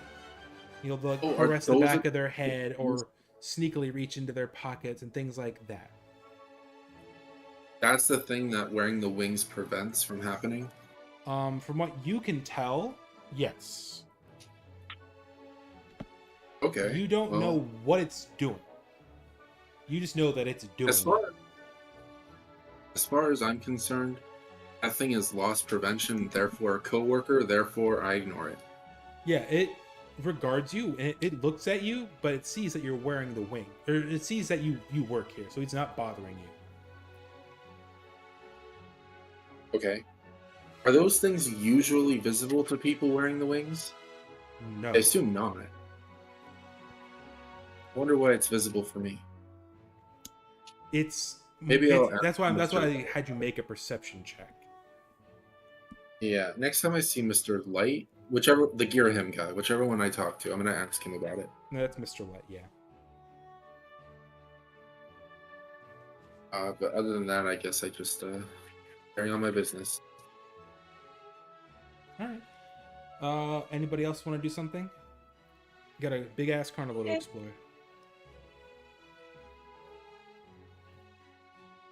I think we kind of want to like meet each other, meet up. I was hoping for that, but I didn't want to railroad you. Yeah, I think I don't want to speak for everybody, but I think that I've seen enough of the circus. Yeah, on my own. Yeah. Okay, so you, Lavana, are actively seeking out Cressida to say, "Hey, let's hang out, coworker." Yeah, if it's cool with you and if it's cool with Catherine, we could just retcon that we were gonna meet up after our night of exploration. Right? Where do you guys want to meet up? Do you want to meet up at my booth? Yeah. All right, we meet up at my booth. Okie dokie.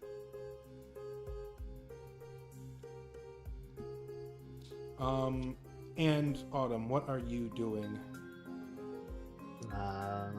Okay, I said I was gonna go to the mines. Righty. I was trying to resolve Cassie's thing, and I totally spaced on that. Where are the mines? The mines!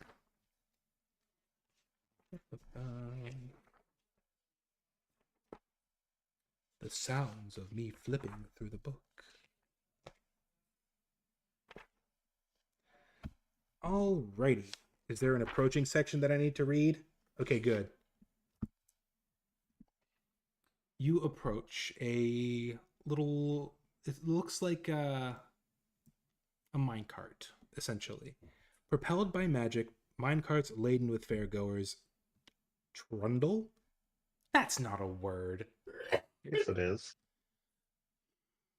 Minecarts laden with fairgoers trundle into an opening carved like a dragon's mouth. It doesn't look like that. Oh, it does look like that. Cool. I didn't see the dragon's head there before. Trundle into an opening carved like a dragon's mouth. These carts reappear moments later on the far side of the attraction. Hither. Near the entrance... Oh, excuse me. With the passengers expressing a mixture of bewilderment, fear, and excitement.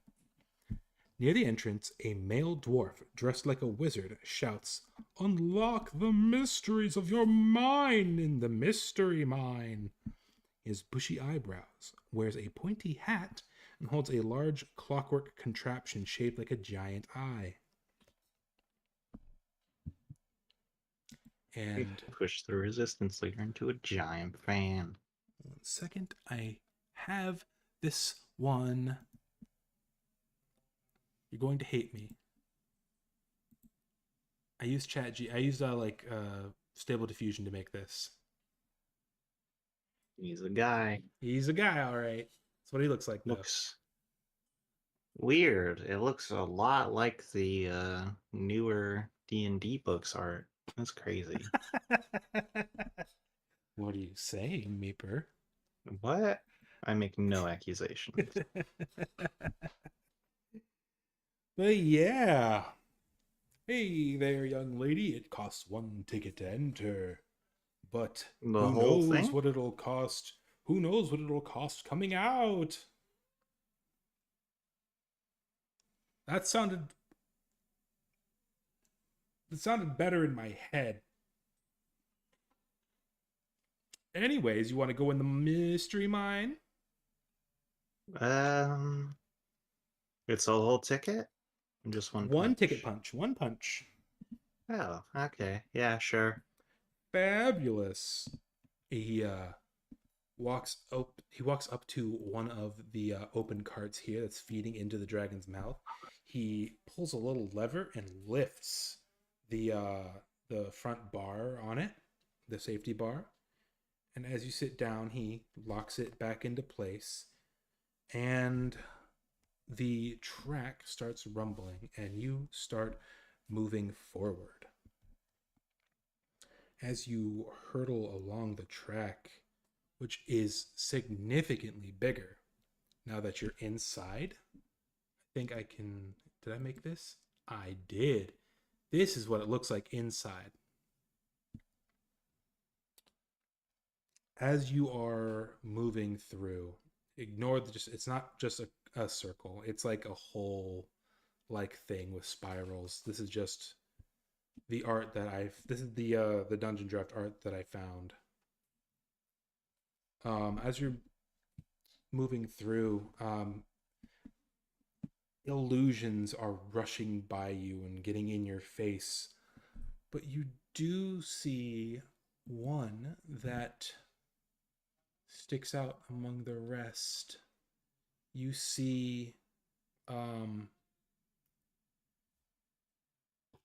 yeti. I'm trying to think of things that are like that. A yeti, like weird distorted snowmen, dark fog clouds that are blowing sharp shards of ice and snow. This is all, it's like you're moving through a snowstorm at this point.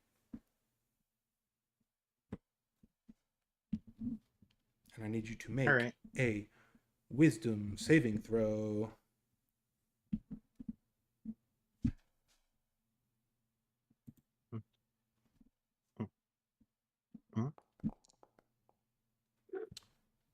That'll do it. Nope. No, Don't like it. I was Don't like this. I was looking at the the book says that you're compelled to scream, but that's flavor. That's up to you. But yeah, this sucks for you. The images keep rushing past you as you are kited to the end of the ride and exit out what looks like the little cave there at the entrance to the mystery mine where you were before.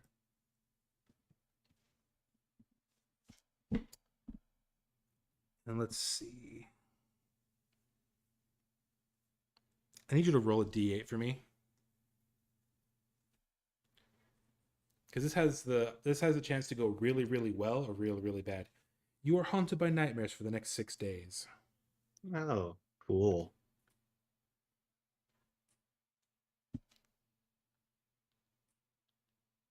And I would like you to make another wisdom saving throw for me. No, never mind. Don't do that. Okay. I was reading ahead. All right. So that sucked for you. What would you like to do now? Wow. That was horrible.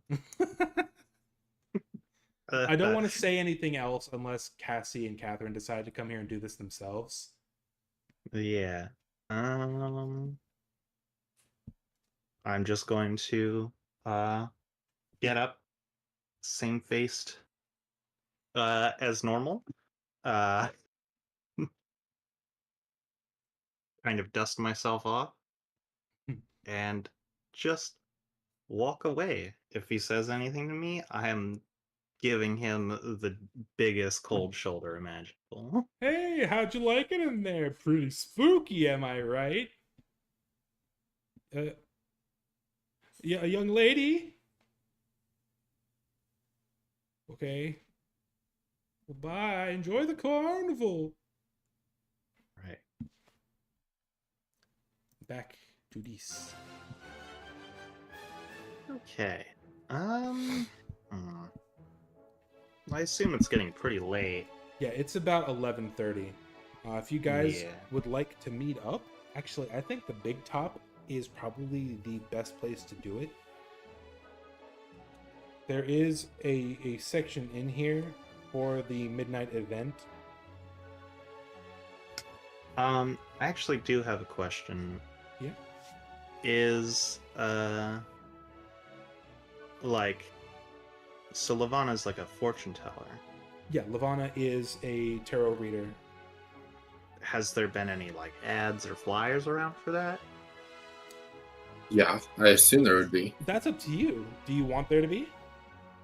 Yeah, of course I want to Yeah, advertise absolutely. my crap. Okay, then for sure. Yeah, you definitely see among the various flyers that have been dropped, there's a list of the most popular attractions, and near the bottom, but still on the list, is, what do you want your shop to be called?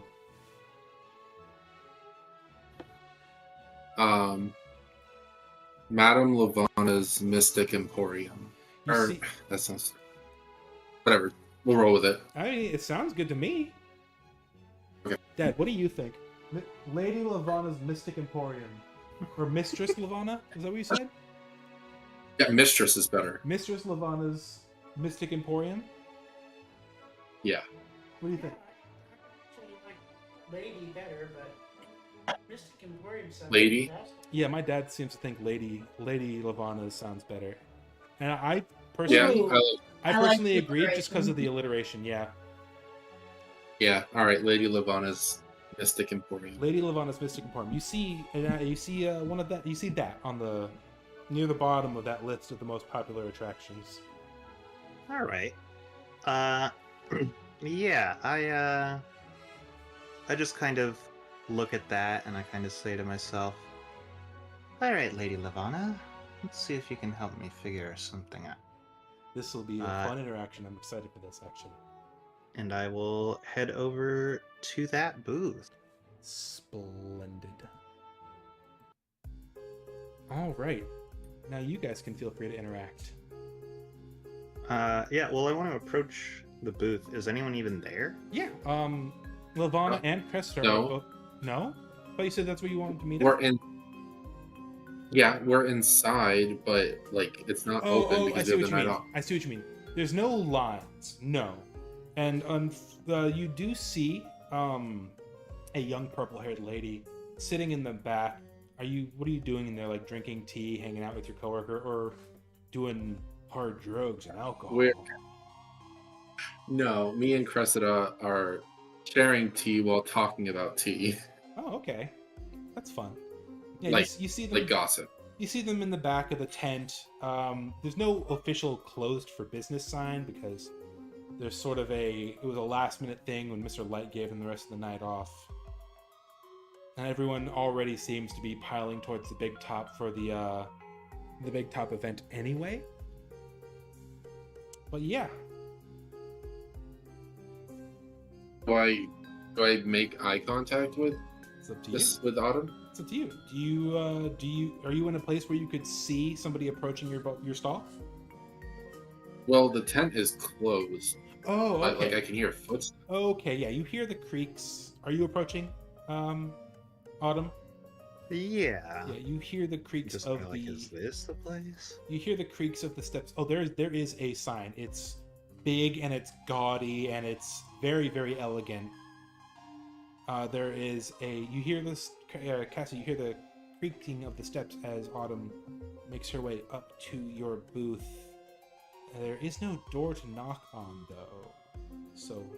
Yeah, no, but there is outside of, because it is a tent, but like outside there's a post with a bell on it. Okay, cool. All right.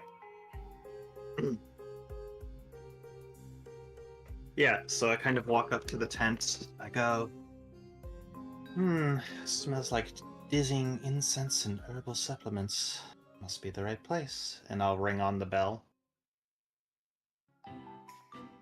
Okay. It's not looping it. I I just set kinda, it to loop. Motherfucker. I kind of just like look at Cressida and I'm like, well, I guess I better get that. I poke my head out and I say, sorry, we're closed. And I'm like, ready to dismiss this person. Yeah, I kind of like, if you go to close the tent door, I'm going to kind of hold it open and be like, come on now. Even for a little more than a hole punch, and I'll hold out a gold piece. Right. Yeah, sure. Why not? Can't say no to free money. Yeah, and I let Cressida know that we have company, and I just like let this woman into the tent. Now, I actually have a question. Are you going to be doing a serious reading for Autumn, or are you going to do the performative I figured stuff? I would. Okay. I figured I would. And it works too because I don't know anything about her backstory, so like this will be kind of fun. Okay, and then later, Lavana, I want to ask you about this really sad little girl I saw wandering around by herself. I think she might be in trouble, or at least her family dynamic.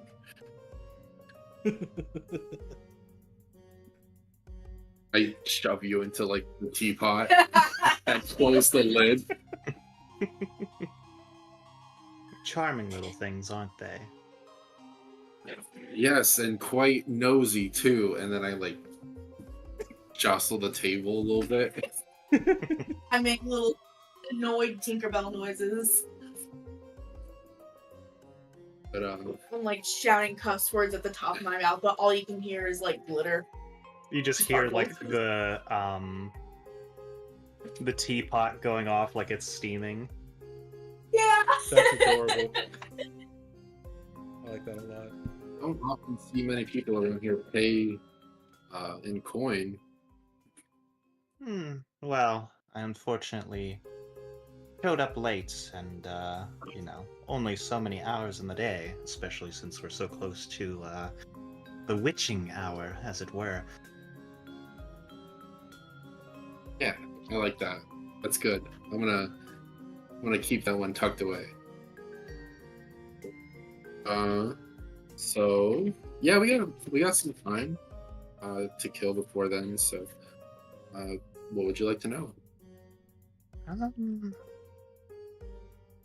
Well, First of all, I think I should introduce myself. I'm Lavana Templesmith, and the nosy little creature in that teapot is Cressida. I see. I'm simply referred to as Autumn. Well, it's a pleasure.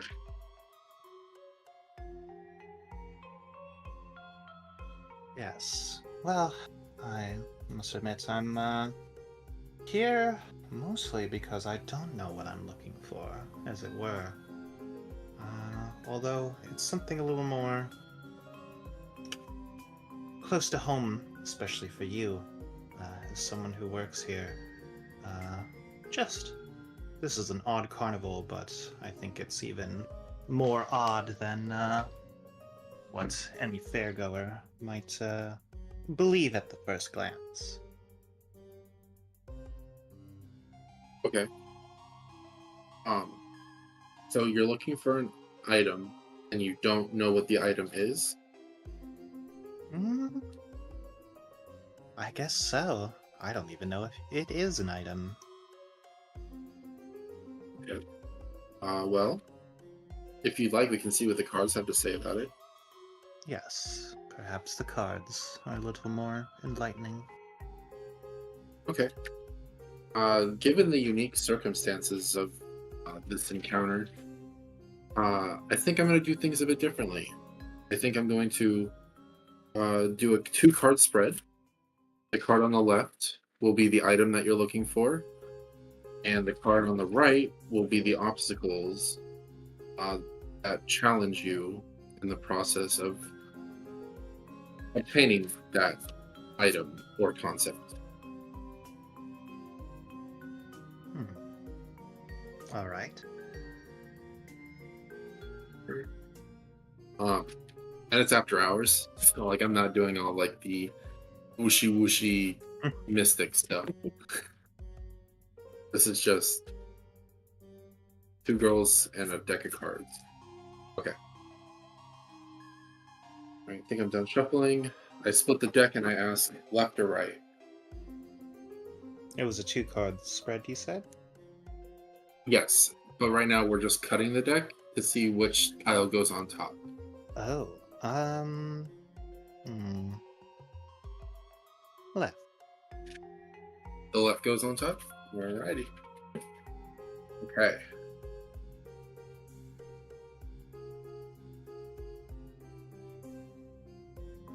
This is interesting. A picture of it.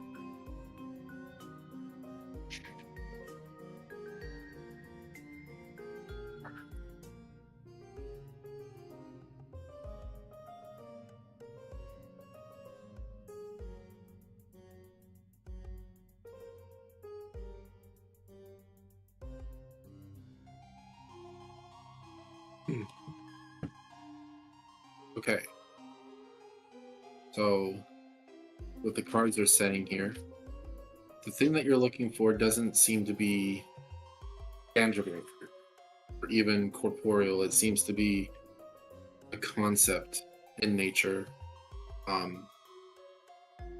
Perhaps something that you don't mind that you've lost. Something perhaps negative or something that you could probably do without. I'm not sure what that is, but I don't get the sense that it's an item of sorts. And the process to obtaining that seems to be a monetary sacrifice or the sacrifice of some sort of material object. That's about as best as I can glean just from reading cards. I see. Well, perhaps you can also help me with something a little more in our realm. I'm gonna kind of like use the table to leverage myself to like balance the chair back a bit as I kind of press my back into the back of the chair. And I kind of like point to the wings and I'm like, have you seen anyone running around without these? To be honest, I've heard those without who not work here are not welcome. And well, I've always wanted to see how the carnival deals with these sorts. You know, it's funny you bring that up because just today, something kind of strange happened. I've been here for about 20 years. So we don't tell the guests this usually, but the wings are sort of a loss prevention. If you're wearing wings, then you belong here. If you're not wearing wings, then you're easily identified and you get escorted out for basically sneaking in. But what's strange about that is I actually ran into a creature today. And from what I've heard and what I've seen around, it seems to be the thing responsible for um, for picking out people without wings and sort of messing with them, like sort of mischievous. You know, Um, that's about as best I know. I don't know our disciplinary system all that well. Autumn, you do remember Mr. Light did tell you that the people who come in without a ticket do often find themselves missing things. And he did mention that he knew, just based off of what you told him, that you did come here and sneak in without a ticket when you were a kid. Yeah, I was about to bring that up. Okay, I wasn't sure. I'm sorry. Go ahead. Yes, well, perhaps, you're either not in the loop, uh, because of your own lapse, which I don't blame you for, or perhaps because they don't mention that, those without wings are not escorted out. I don't think it's very jovial. Rather, they pay their ticket in some other way. Oh my!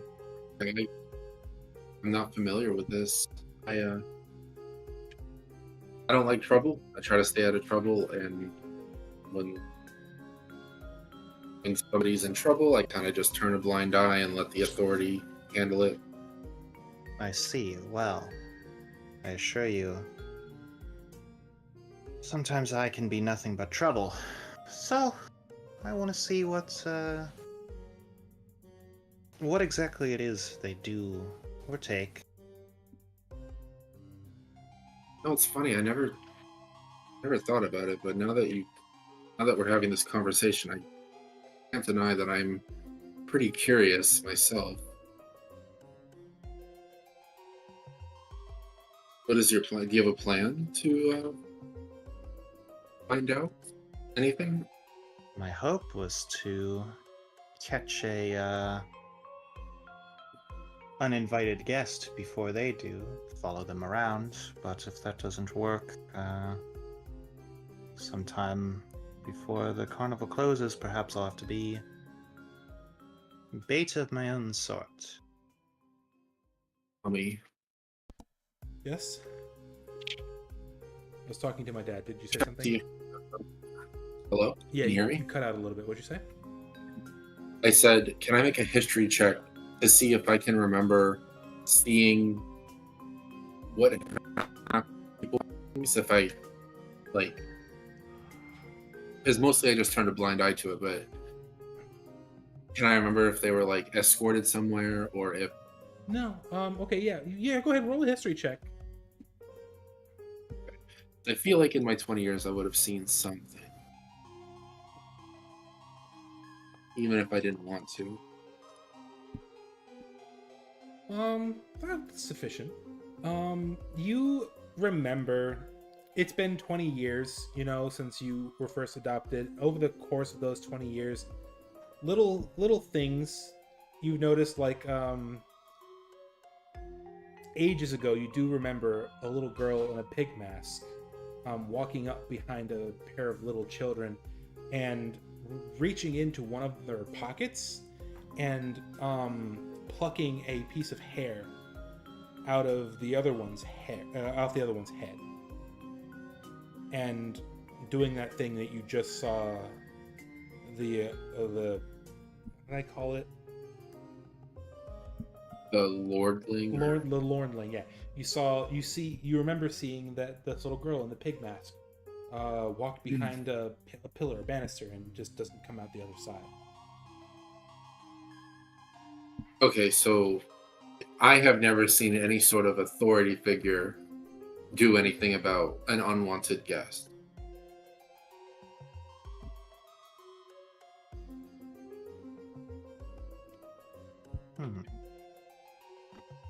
No. I'm asking. Oh. No, sorry. I thought you were saying that to me, Bert. No one, yeah, nobody of authority. But it's weird you don't remember Mr. Witch and Mr. Light getting involved in that, stopping it from happening or anything. Okay. I The recant. the Oh, sorry. the Witchlight hands also sort of turn a blind eye to this. Go ahead. You're Okay. good. Sorry. I recant that memory and everything that you just said to Autumn, Okay. and I say something to the. Oh, Disappeared behind a pole.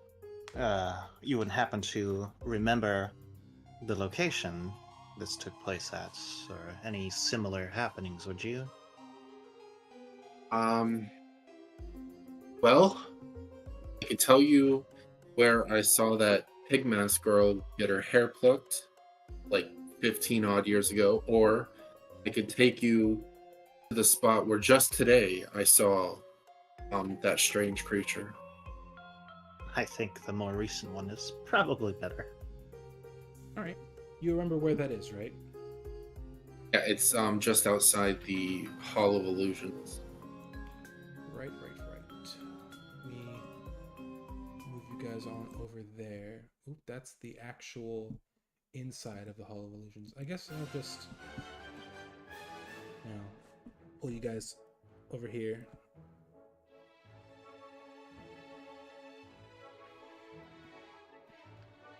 This, by the way, is the tree that you saw the albinaric fucker duck behind the tree and disappear.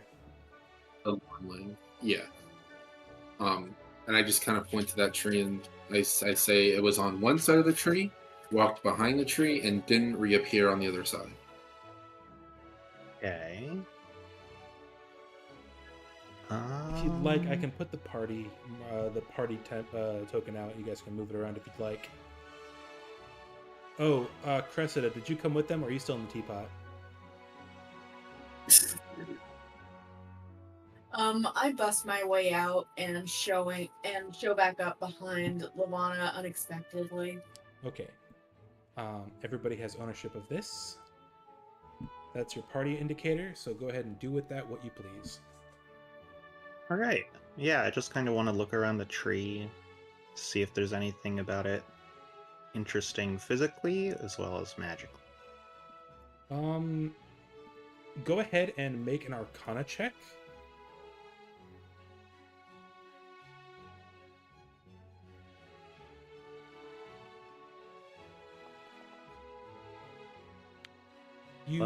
You do get there's some like leftover vestiges of fey magic having been used here, but that's really all you can tell. And any magical I'll also give you this: any magical effects that were there aren't there. It's just that's sort of the vibe you get. Fey magic was used just right around here. All right. I'll ask her. Where were you standing when this creature? Cassie's internet's being Duke. Are you able to hear us? Shidern. Hello? Yeah, hi. Hello. My internet fucked off for a second. Okay, I rolled a 14 on an Arcana check. Was able to sense some vestiges of fey magic, but really nothing more than that, and asked you a question. Oh, okay. What did they ask? Bieber? Where were you standing when you saw this creature? Well, I had just got out of the Hall of Illusions after seeing a woman laugh at a man's proposal. I was speaking to one of my coworkers, and then I walked on over to the left here, and it caught my eye as I was walking between these two tents here. Let's see. Stand there again. Okay. I was about right here. Would you like me to give you a placard there? No, it's fine. We can just use a party marker. Okay. Yeah. All right. Yeah, I want to kind of go behind the tree, as if I was this Lornling or whatever, until I can't see Lavana. Okay. And I want to see if there is any space within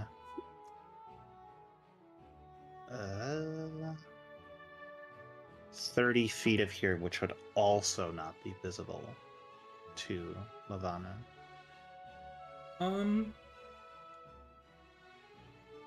I guess make an investigation check.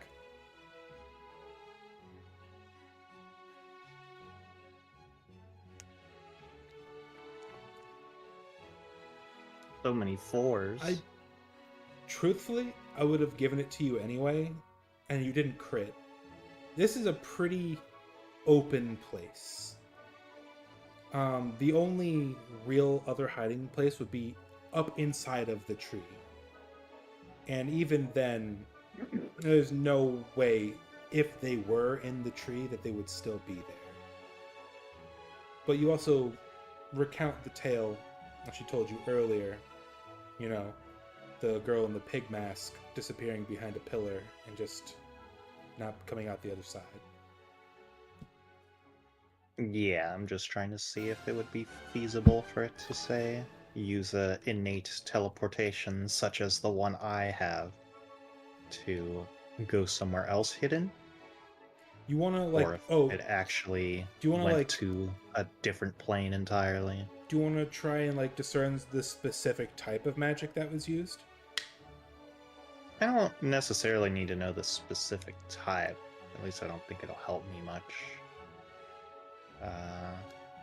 I mean, I understand it's Fae. Everything here is. Rather, I'm just trying to see if I can understand, whether or not they, just kind of used it to teleport to another part of the fairgrounds or went somewhere else entirely. I guess an Arcana check would probably be best for that again. Okay. Comes a 4. Okay. Or not. Just from the vestiges of the Fey magic that are around the tree, you can sort of intuit that it was something similar to a cross between Blink and Misty Step. So they could still be around. Alright. Well, I think I kind of walk back out, kind of humming and hawing about this information. I just kind of say, well, I think if there's anyone in this loss prevention still around, they'd probably be looking for those wanting to see the big show without their tickets. So I think I might partake.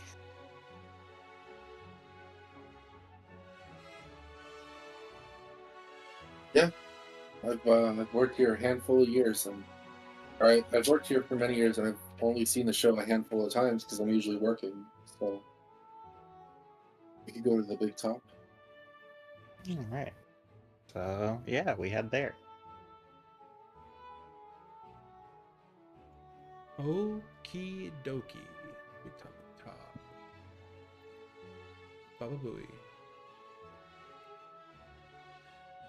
Give me 1 second. I think I actually had something for the big top. There we go. Yeah, actually, people are starting to crowd in as the show is raring to start. Let's see. The Tiefling Fire Breather is back, setting up his act, and you see in the back here, you can see the silhouettes of people behind the curtains of the tent, also preparing their acts as well. Okay. People are starting to sit down in the bleachers. It's getting very crowded in here.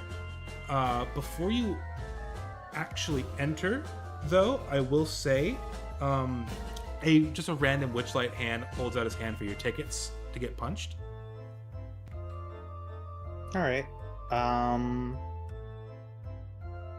Yeah. I'll get my tickets punched. I'm not going to go in immediately. Okie dokie.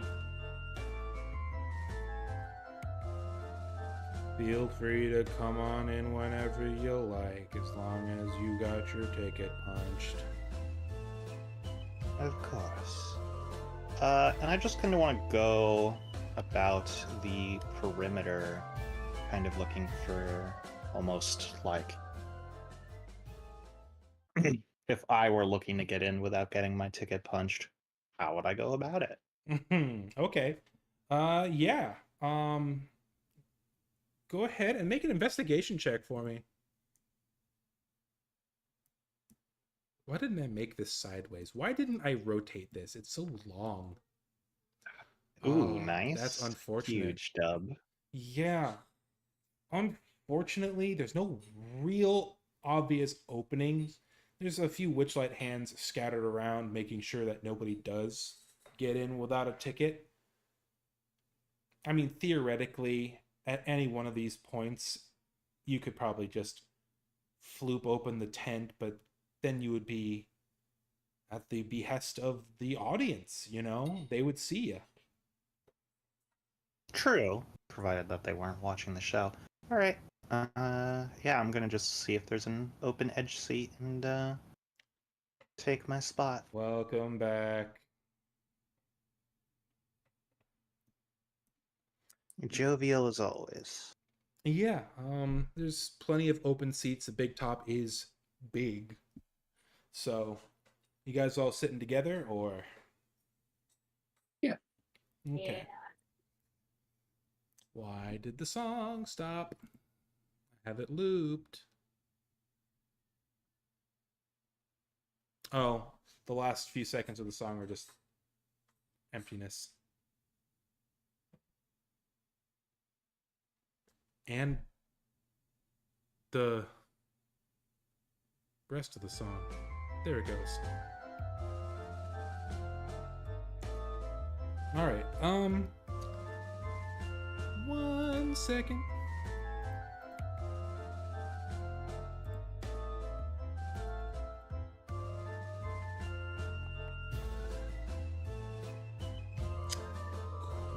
Cool. Okay, the first act of the night is an elf ballerina who dances with animated costumes that spring from a magic wardrobe. I don't know how really else to describe it. She's very flexible. She does those kinds of backflips that contortionists and gymnasts do, where they just fold their whole body back in half. She's got these sort of magical ribbons that have sort of the similar properties of a cloak of billowing. They're just sort of floating there as she's spinning and twisting her body around. A trapeze comes down from the ceiling, and she holds on to it, and she contorts her body through the ring, hangs upside down on it from one knee while spreading her arms and twirling on the ring itself, causing a pretty little dance with those floaty ribbons around her. And as the crowd sort of cheers for her, she hops down with like a triple salchow and lands gracefully and exits the stage. This whole performance, I wasn't really good at describing it, but it's a nice like full like 7 or 8 minutes of just really intricate dances and costume changes.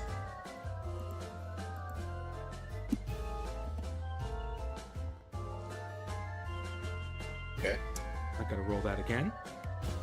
That was the same thing. There's no way she's gonna want to come back out for that. Oh, it's the Tiefling Firebreather's turn. You see a very ornately dressed tiefling wearing green face paint and red circles painted on his cheeks as if to express joy. His horns are also colored bright orange for the occasion. He's holding 2 sticks.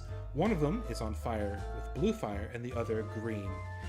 He holds them both in one hand, each facing away from each other, and takes a swig out of a giant gourd. And he blows a burst of green fire in the air and a burst of blue fire into the air. And the smoke from the vapors sort of condense into several mephits that surround him and dance along as if dodging the fire. It's almost like he's battling them performatively. And this performance also goes on for a solid 8 or 9 minutes, and the crowd is absolutely loving it. You guys can see that I'm GM rolling, right? I want to make sure. Yeah. Okay, coolsies.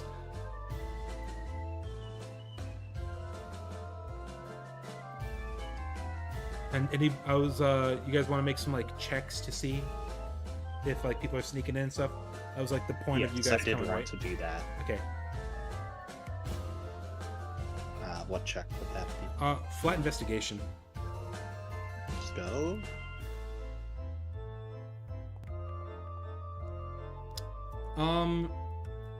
With a 17, you don't see people sneaking in, but you do see what does she look like?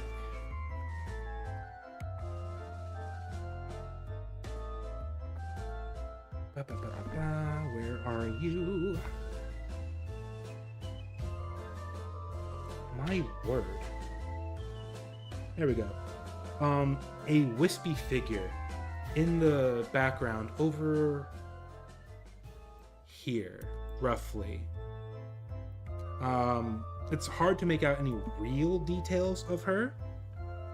She's wearing what looks like a porcelain mask with a crescent moon attached to the side. All black clothes, all black gloves, and raven black hair poke out and almost float. And she is looking around, gliding under the bleachers, disappearing and reappearing at random. So she occasionally goes under the bleachers? Yeah. Like I said, I'm on the edge of one. I'm going to try to behave as if I'm not watching her, and if she kind of is about to pass by me out of my peripheral, I'm going to kind of jump in front of her. Okay, make a stealth check for me.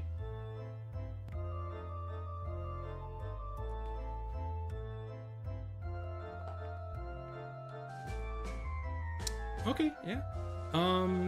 Yeah, she is very focused on what she is doing, and she doesn't see you seeing her.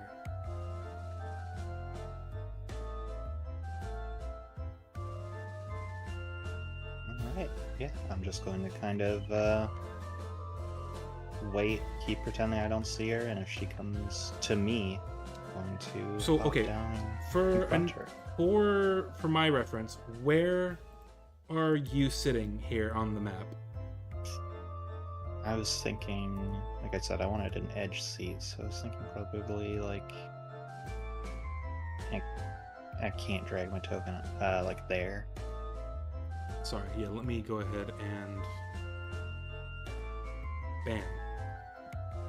Oh yeah, she's sort of going kind of clockwise-ish.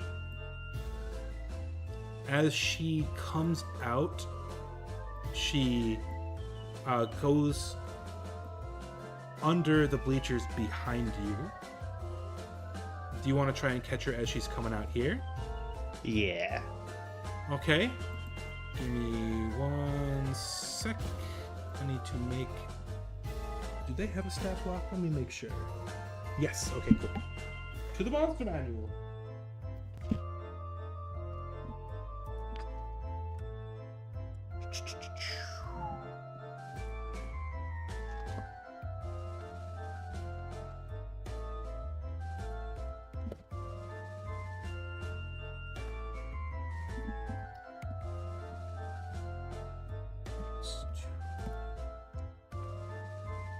Ooh, yeah, you get her. Yeah, she tries to duck out of the way, but she doesn't necessarily run into you, but it's a full stop. She's like completely frozen. All right.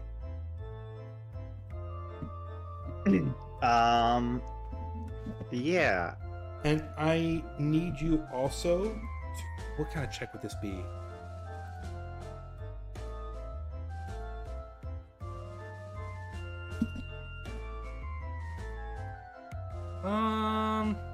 Perception check, I think, would probably work for this right now.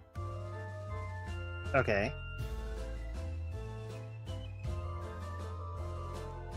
Oh yeah, for sure. You when you jump out, you're who's the next guy who's gonna perform?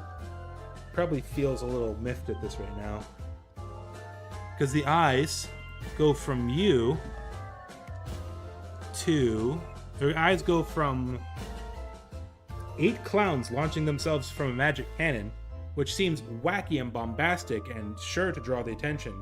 But as you jump out and corner this seemingly incorporeal shadow person, I start moving towards you, and yeah, what do you do? Yeah, I'm just going to kind of speak in Sylvan in whatever volume I think this thing would be able to hear me at, but not like the crowd. I'm not like yelling or anything. And I'll be like, come on then. You've already been going under the bleachers. How about you join me for a chat? God. Let me make sure of something real quick. Okay.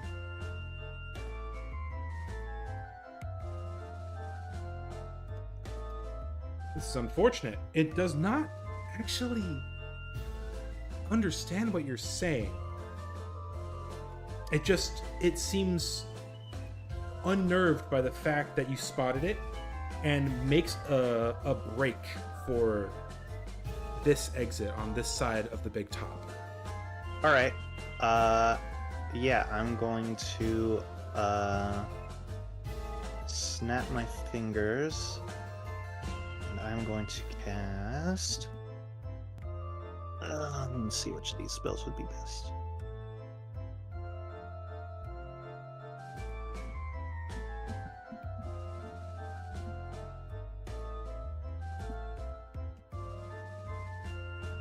Ooh, okay.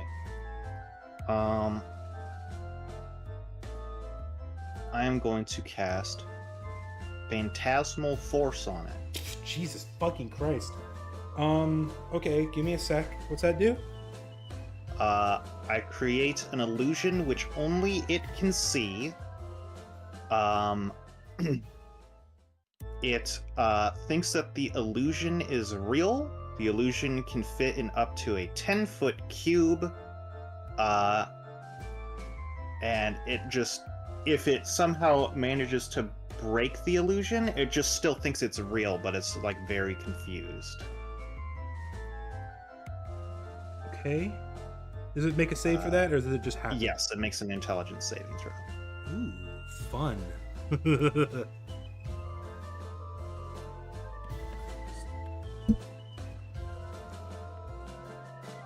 Does a 16 beat the save? Yeah, fuck. I should have asked Cassie to use her portents.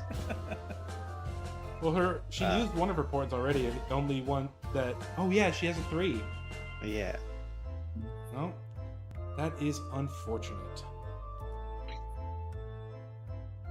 Let's see. Alright. Okay, yes, that does succeed. Yeah, unfortunately, it's able to slip out of the tent on this side, turn the corner, and you don't see it right now. Do you want to chase after it? I think I know what's gonna happen, but I will go ahead and, I'm just going to kind of, follow it out without making too much fuss about it. All right. You actually, because you actively pursued it and you caught it off guard, you actually see the moment that it wisps out of existence. It turns the corner and just becomes not there anymore. And you get those same like little vestiges of fey magic being used. All right. Yeah, I just kind of bite my lip and return to my seats, and I'll see if anything else of interest really catches my attention. I need you to make a perception check for me.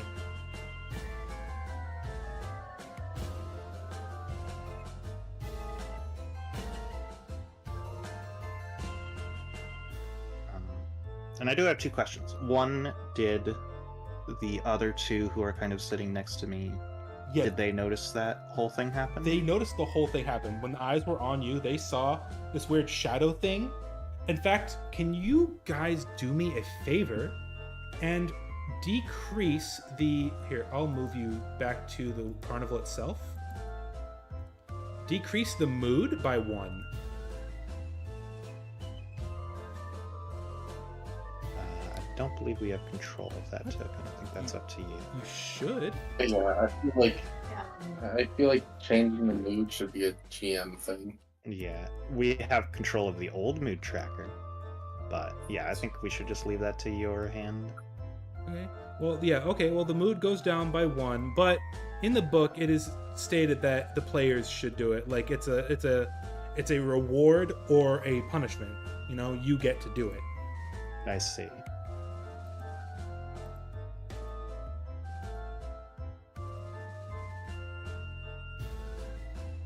All right. You guys now own that counter. That token. All right, back to the big top. But yeah, did you make that perception check? I was tabbed off of the chat. Not yet. I wanted to see both if these other two noticed it, and then I'm just going to kind of be like, well, keep your eyes peeled for anything else fun. Yeah, they for sure noticed. Like they jumped out of their seat when you popped out of yours, and they sort of dispersed when they saw the spooky shadow creature.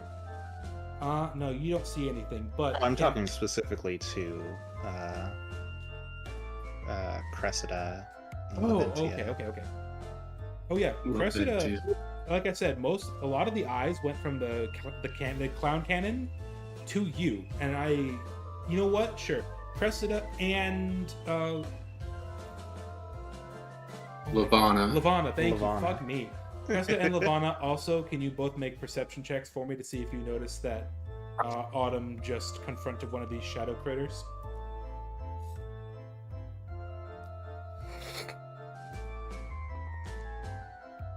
Perception, you said? A perception, yeah.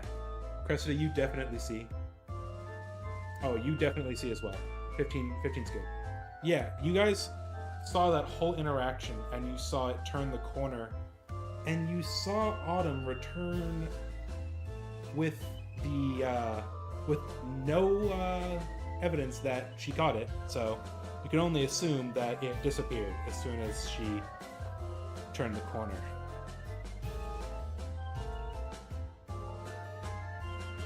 Well, that is intriguing.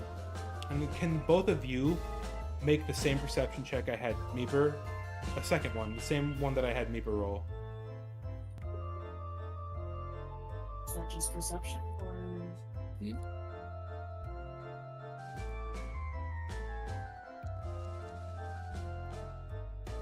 Fantastic. Oh my God.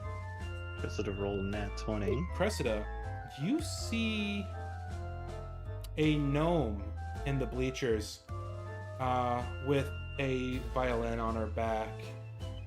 I'll show you what she looks like.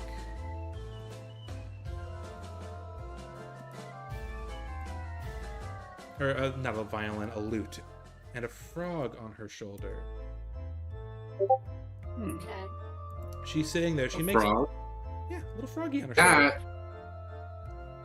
That is a Magic the Gathering card. That is a character that they took from this book and made into a Magic the Gathering card. Oh, okay. She makes eye There's a contact with frog on you. her? What? There's a frog on her shoulder. Yeah, there's a little froggy on her shoulder. Okay. She makes eye contact with you and does that thing where she touches her nose to let you know that she knows. Mhm. And she just Well, mine is on the verge of a panic attack.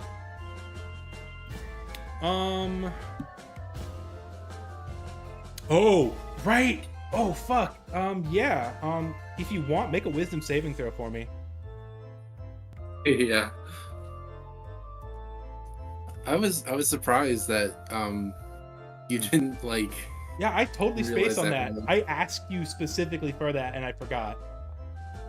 Oh, yeah. Oh my god. Yeah, You're okay. Chad. You're fine. Your stomach is churning and your skin is crawling and you're shaking, but you're able to calm your nerves just by. Oh, wait a minute.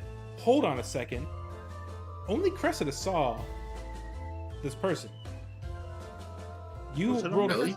you rolled a 13 on your perception check, but Cressida rolled a nat 20. Okay.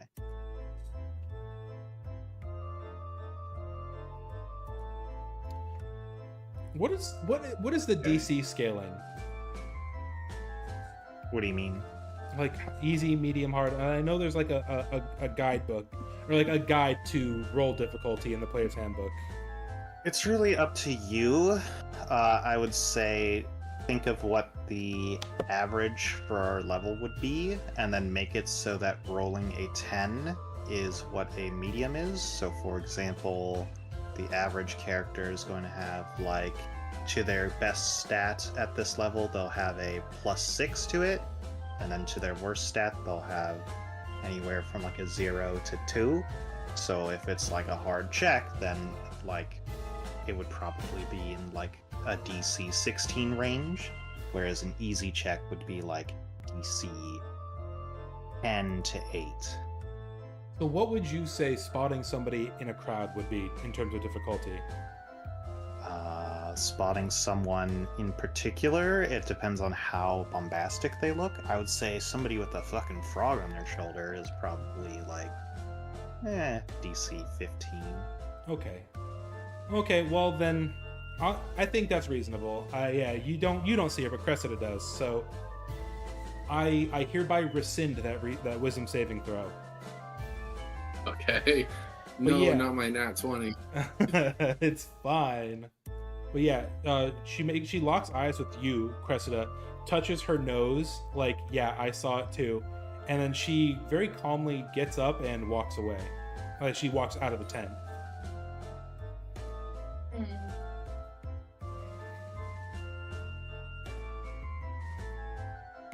Okay, well, I will definitely let them know what I just saw. Are you sitting with Autumn, or where are all of you guys sitting? Together. Okay, you are all sitting together. Okay, coolsies. So you let them know what you saw. Yeah. Okay, so you learn of the existence of a frog, but you didn't see the frog, so you're okay. Yeah, but I shudder. I'm like,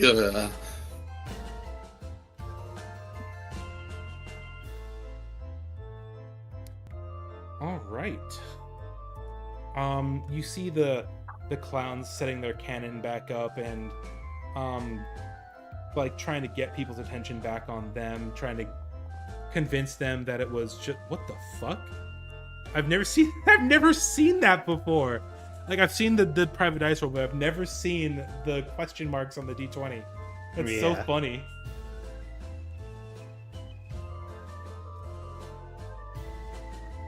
The crowd starts calming down a little bit, and the clowns and their cannon start doing their act, and they start, lighting the fuse and blowing themselves through a giant cake that has lowered itself from the ceiling, and the animal hide skin of a big drum, and all of that stuff that clowns like to shoot themselves through before they also themselves walk back to their little dressing room in the north corner of the tent. Now, the crowd seems to have calmed down a little bit by now. Some murmurs of what was that? Who was that? What just happened? Are still circulating, but overall the tone is back to neutral.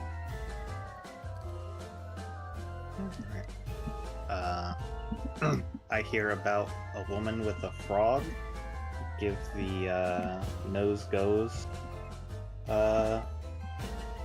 fucking sign to Cressida, and I'm like, well, I'm gonna follow her out, so I'm gonna hop down and kind of walk under the bleachers out of the tent in the same way that lady was going. Okay. And I'll inform the other two that I am doing this. You exit the big top out into the main carnival area, and for some reason it's still playing this fucking song.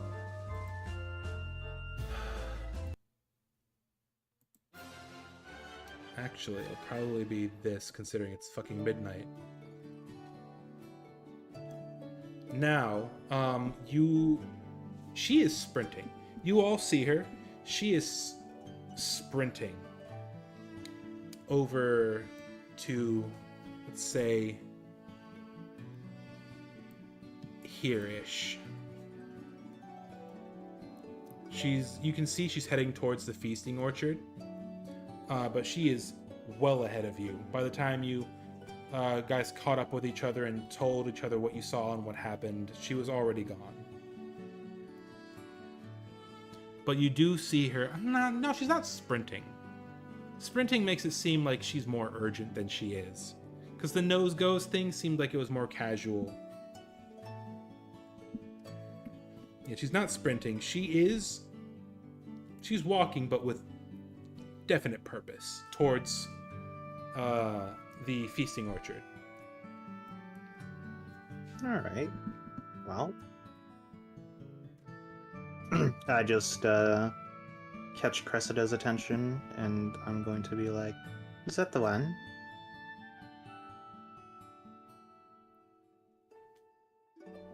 What'd you say? You're being spoken to. I didn't hear what she said. I said, "Is that the one?"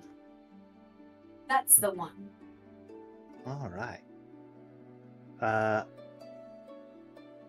Yeah, I'm going to follow her to the feasting orchard. Honestly, I could probably use something to eat. Yoki dokie. Where is that? Here we go. Baba Booey. A nice little series of tents and various vendors selling all sorts of food and drink are sprawled out in the layout here. There are some people who weren't really interested in the big top show who came for the food and drink. Plenty of parents who left their kids at lost property so that they could hang out and get drunk. But more importantly, you see her. Let me drag her onto the stage. And I'll let you guys want your tokens here as well? Sure. Okay. Cressida, Lavana, and Doesn't matter to me. Autumn.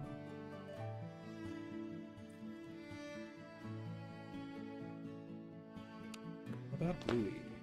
Where is she? There we go.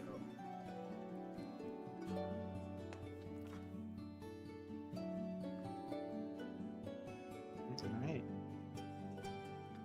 She locks eyes with all three of you as you approach, and specifically keeps her eyes on Autumn. It looks like you got the tickets I sent you. So you're my secret admirer, as Mr. Light said. I like the term mysterious benefactor better. Now, don't think I don't know about you two as well. Young lady, you've been here for a long time, and you, she points to Cressida, so far away from home. Yeah, well, it feels like home here. I'm sure the three of you have heard the strange rumors circulating around the circus, but have you heard the one about the Fae Crossing? The Fey crossing? Yes, there's allegedly a Fey crossing. A portal that leads straight into the Feywild somewhere in this circus. Well, I've seen a few odd creatures, and at least one of us here can also say that they are witnesses to events of odd creatures not from around here seemingly disappearing into thin air. See, you're speaking, of course, of the thieves. The thieves? What Mr. Witch and Mr. Light playfully refer to as loss prevention. I see. Can't really tell you much more than that. You're no fun.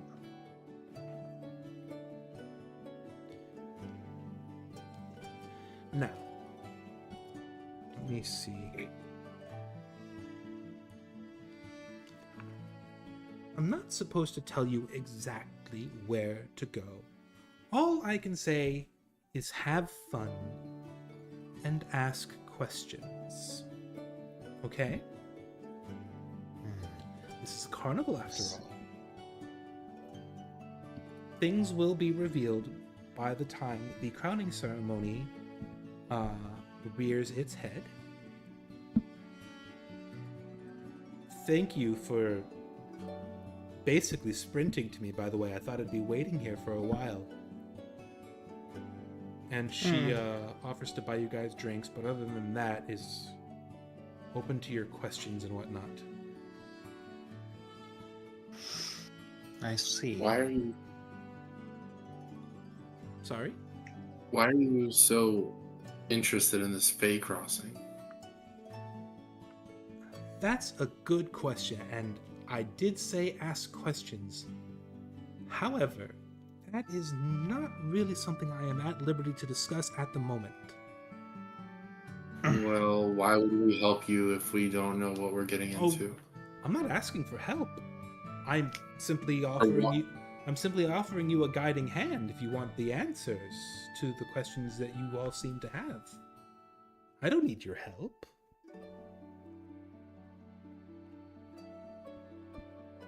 I suppose I now already you know. have to make your wisdom saving throw, by the way, because she still has her frog, and you're right here. Can't just use the 20 I got earlier. You know what? Fine. Okay. I wanted an excuse to give you the afraid condition, but I think I already know the answer to this, but you said you were my mysterious benefactor, as much as I already have one. But I am curious. Who is the mysterious benefactor to my mysterious benefactor? there is a Good question. question. I will give you this little tidbit of information. There's a warlock out in the woods, and he's got a little fairy dragon friend, and it's this whole thing that I was really hoping somebody would come across. But since nobody did, it falls to me to inform you about, and I shudder to say this word because it sounds so gaudy and stupid, a prophecy.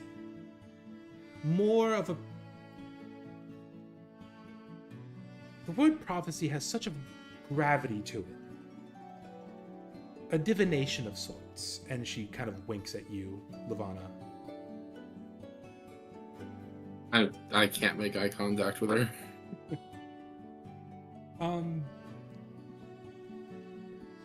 Something something adventurers, something something Prismere. I struggle to go into detail about this because I don't want to affect the outcome. It's simply my job to guide the adventurers to the adventure. Now that I'm reading this stuff about her, she introduces herself, by the way, as Eliwick Tumblestrum. Should have introduced her a second ago, but her name is Eliwick Tumblestrum. Anyway, and now that I'm reading this shit, it seems like she was a failsafe to get people to explore the carnival and partake of the attractions and whatnot.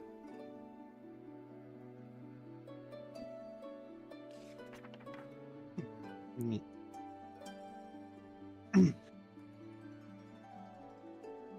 All right.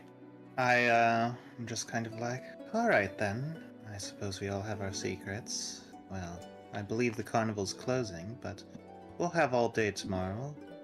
Hopefully my mood will permit me to enjoy the levity of such attractions. Ooh, cryptic. I love it. And she very loudly and obviously casts Misty Step. She even says the words Misty Step and disappears.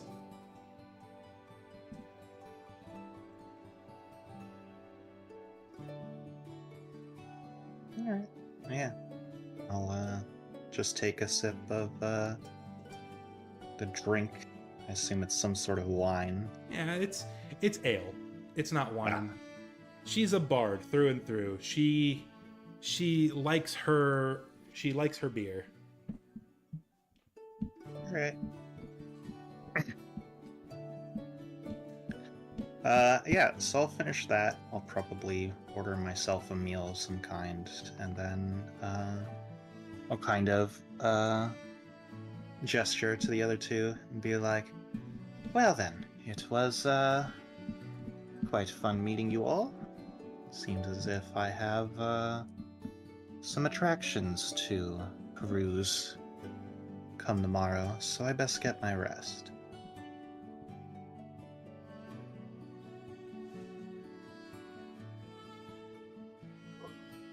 If you guys are responding to her, you are muted, just be aware, so you're aware. Thank you. I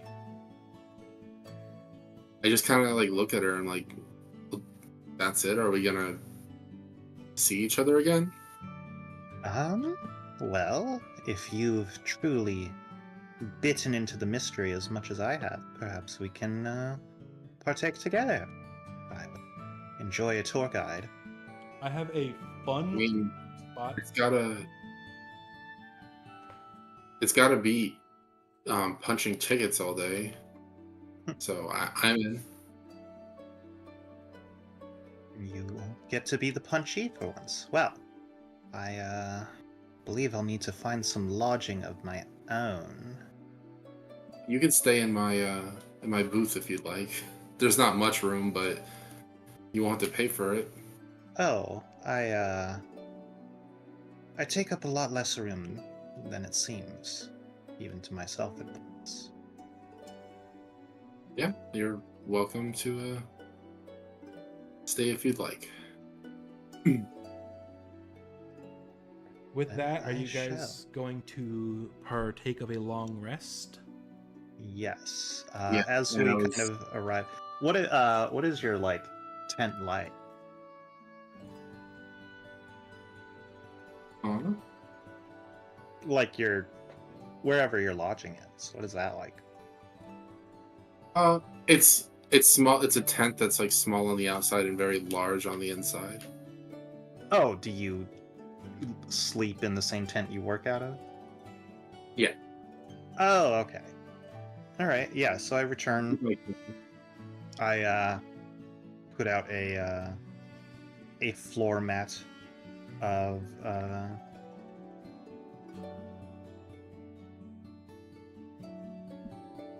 sorts for myself to meditate on. And kind of as I get set up and get comfy, I'll be like, oh, I should probably warn you, you might be in for a surprise in the morning. Well, I've worked here for 20 years. I doubt there's anything that could surprise me at this point. Do your worst.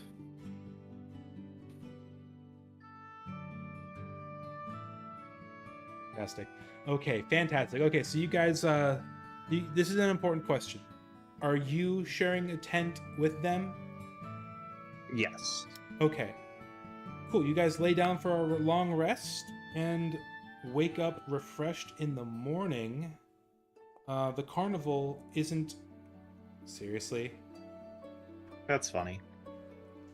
Looks like you guys aren't getting your surprise.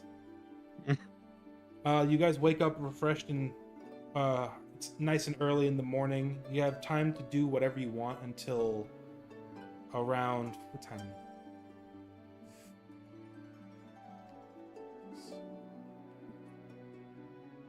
Catherine does have to work tomorrow. Yeah, that's so. where I was hoping for something silly to happen. That's where I was gonna end it. But yeah, you I guys love wake that. up nice and refreshed. You have till about 4 p.m. to do whatever you want. But I'm gonna call it there because the thing that I wanted to happen didn't happen, but it still can. I don't know a good sign off to this, so I'm just gonna stop the stream.